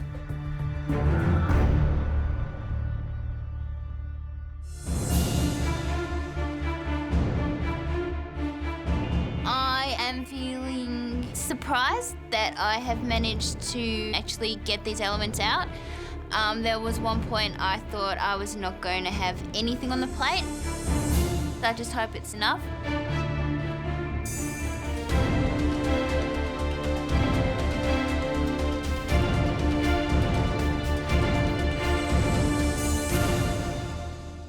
Oh, actually, that was a torrid cook. Yeah. How do you feel now? Now I am happy that I got something on the plate, but I'm not happy with everything that's on the plate. And I feel very different after this cook than the last pressure cook. I feel really, really flat and a bit defeated. Do you still doubt yourself? Yep. Ashley, I've never seen a cook dig so deep as you did today. Thank you. How you got that out there, you will look back and reflect. That could be the big turning point for you. You've just been to a place you never thought you'd ever go, and you got out of it. Well done. Thank you. Ashley, thank you. Thank you. Well done. You know, all the elements are there. The first thing that strikes me is just a little clumsy. It's clumsy, it's big. Let's taste.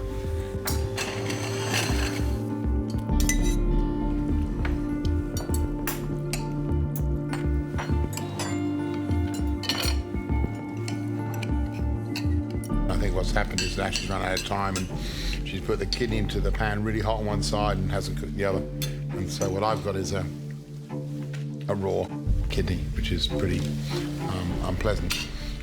On the positives, the flavour of the sauce is delicious for me.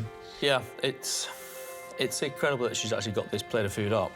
There were some really good points about it. I thought the sauce was delicious. The veal, it was beautifully cooked. It was tender. The garlic was tasty. The braise was not bad as well. The kidney is very much underdone. I'm splitting my. It's a tough one. It's hard, isn't it? You think of Anna's dish, aren't you? Yeah, I'm and thinking about it. You're kind of ticking off on one side and the other. I get some plus for Anna, that's a plus for Ashley, that's a plus for Anna, that's a negative for Ashley, here's another negative for Anna.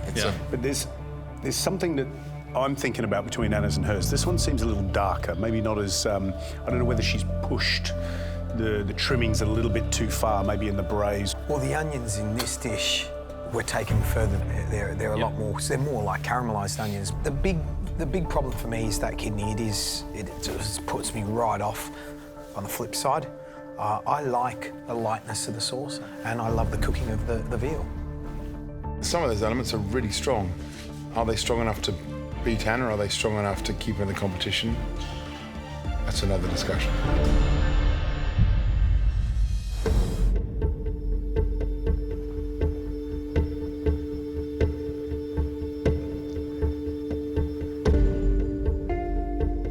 You know what? MasterChef is a unique and liberating experience. It is the MasterChef bubble, and through the trials and tribulations, you form close bonds. You know, you form friendships that don't only last just here, but extend well beyond your time in the MasterChef kitchen. It's been a tough day, a stressful day, and a challenge set by Marcus Wareing, a 2 Michelin-starred chef, a dish that really stretched you as cooks, pushed you to your limits. And the point of that is to find out how far you can go. Marcus? Ladies, I've come halfway around the world and it was worth it. That was incredible. Wow. Emotion right from the get-go. And do you know what, guys? There was even one dish in there today that I think could sit with the professional chef. And that dish belonged to you, Billy. Amazing job. It was an incredibly tough pressure test and you excelled. You were a ferocious force in the kitchen. Now is the time for everyone in the gantry and for you yourself to believe it. Well done. Thank you. Well Thank done. you. Brilliant job. Yeah, I think Marcus' great line was, as soon as you finished tasting it, he went, I could eat that again. And that's a sign of a great dish. Well done. Thank Brilliant. You should be proud. I'm speechless. That's just, yeah, to hear that, that's amazing. That feels really, really nice. Thanks. My pleasure. Anna, Ashley, it comes down to the two of you and it comes down to the dish that you cooked today. This dish was a dish about veal. Veal cooked 3 ways. Anna, your veal loin was beautifully butchered and cooked. Your puree and compote were great. Your kidney was raw. Ashley, your veal loin was great and your sauce was beautifully balanced. The onion compote was pushed too far. And like Anna, your kidney was also raw. both cooked your loin well. You both undercooked your kidney. But one of you overcooked your braise and failed to glaze it. And that's why you're going home. Anna, I'm sorry. Anna, it's going to hurt for 24 hours. But my advice to you is look back at an amazing experience. Dreams can come true. It's in your hands. I wish you luck. Thank you so much, Marcus. It's been incredible. It's been the best time of my life, and I can't believe it's over. I had so much more to do, but it's definitely cemented my desire to work in food, 100%. And I've made amazing friends, so nothing lost. Look at it all as a positive. We think about that panna cotta back in the auditions. Absolutely delicious. Top 3 in Hayden's Invention Test, roast pork belly with mash.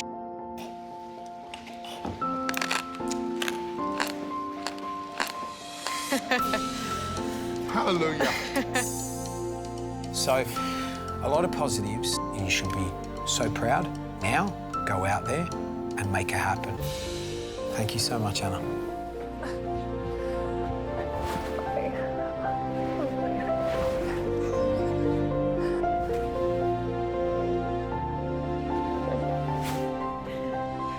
All the best. My time in the competition has ended sooner than I would have liked, but at least I can go with my head held high because I lost to 2 brilliant cooks in a really, really hard challenge.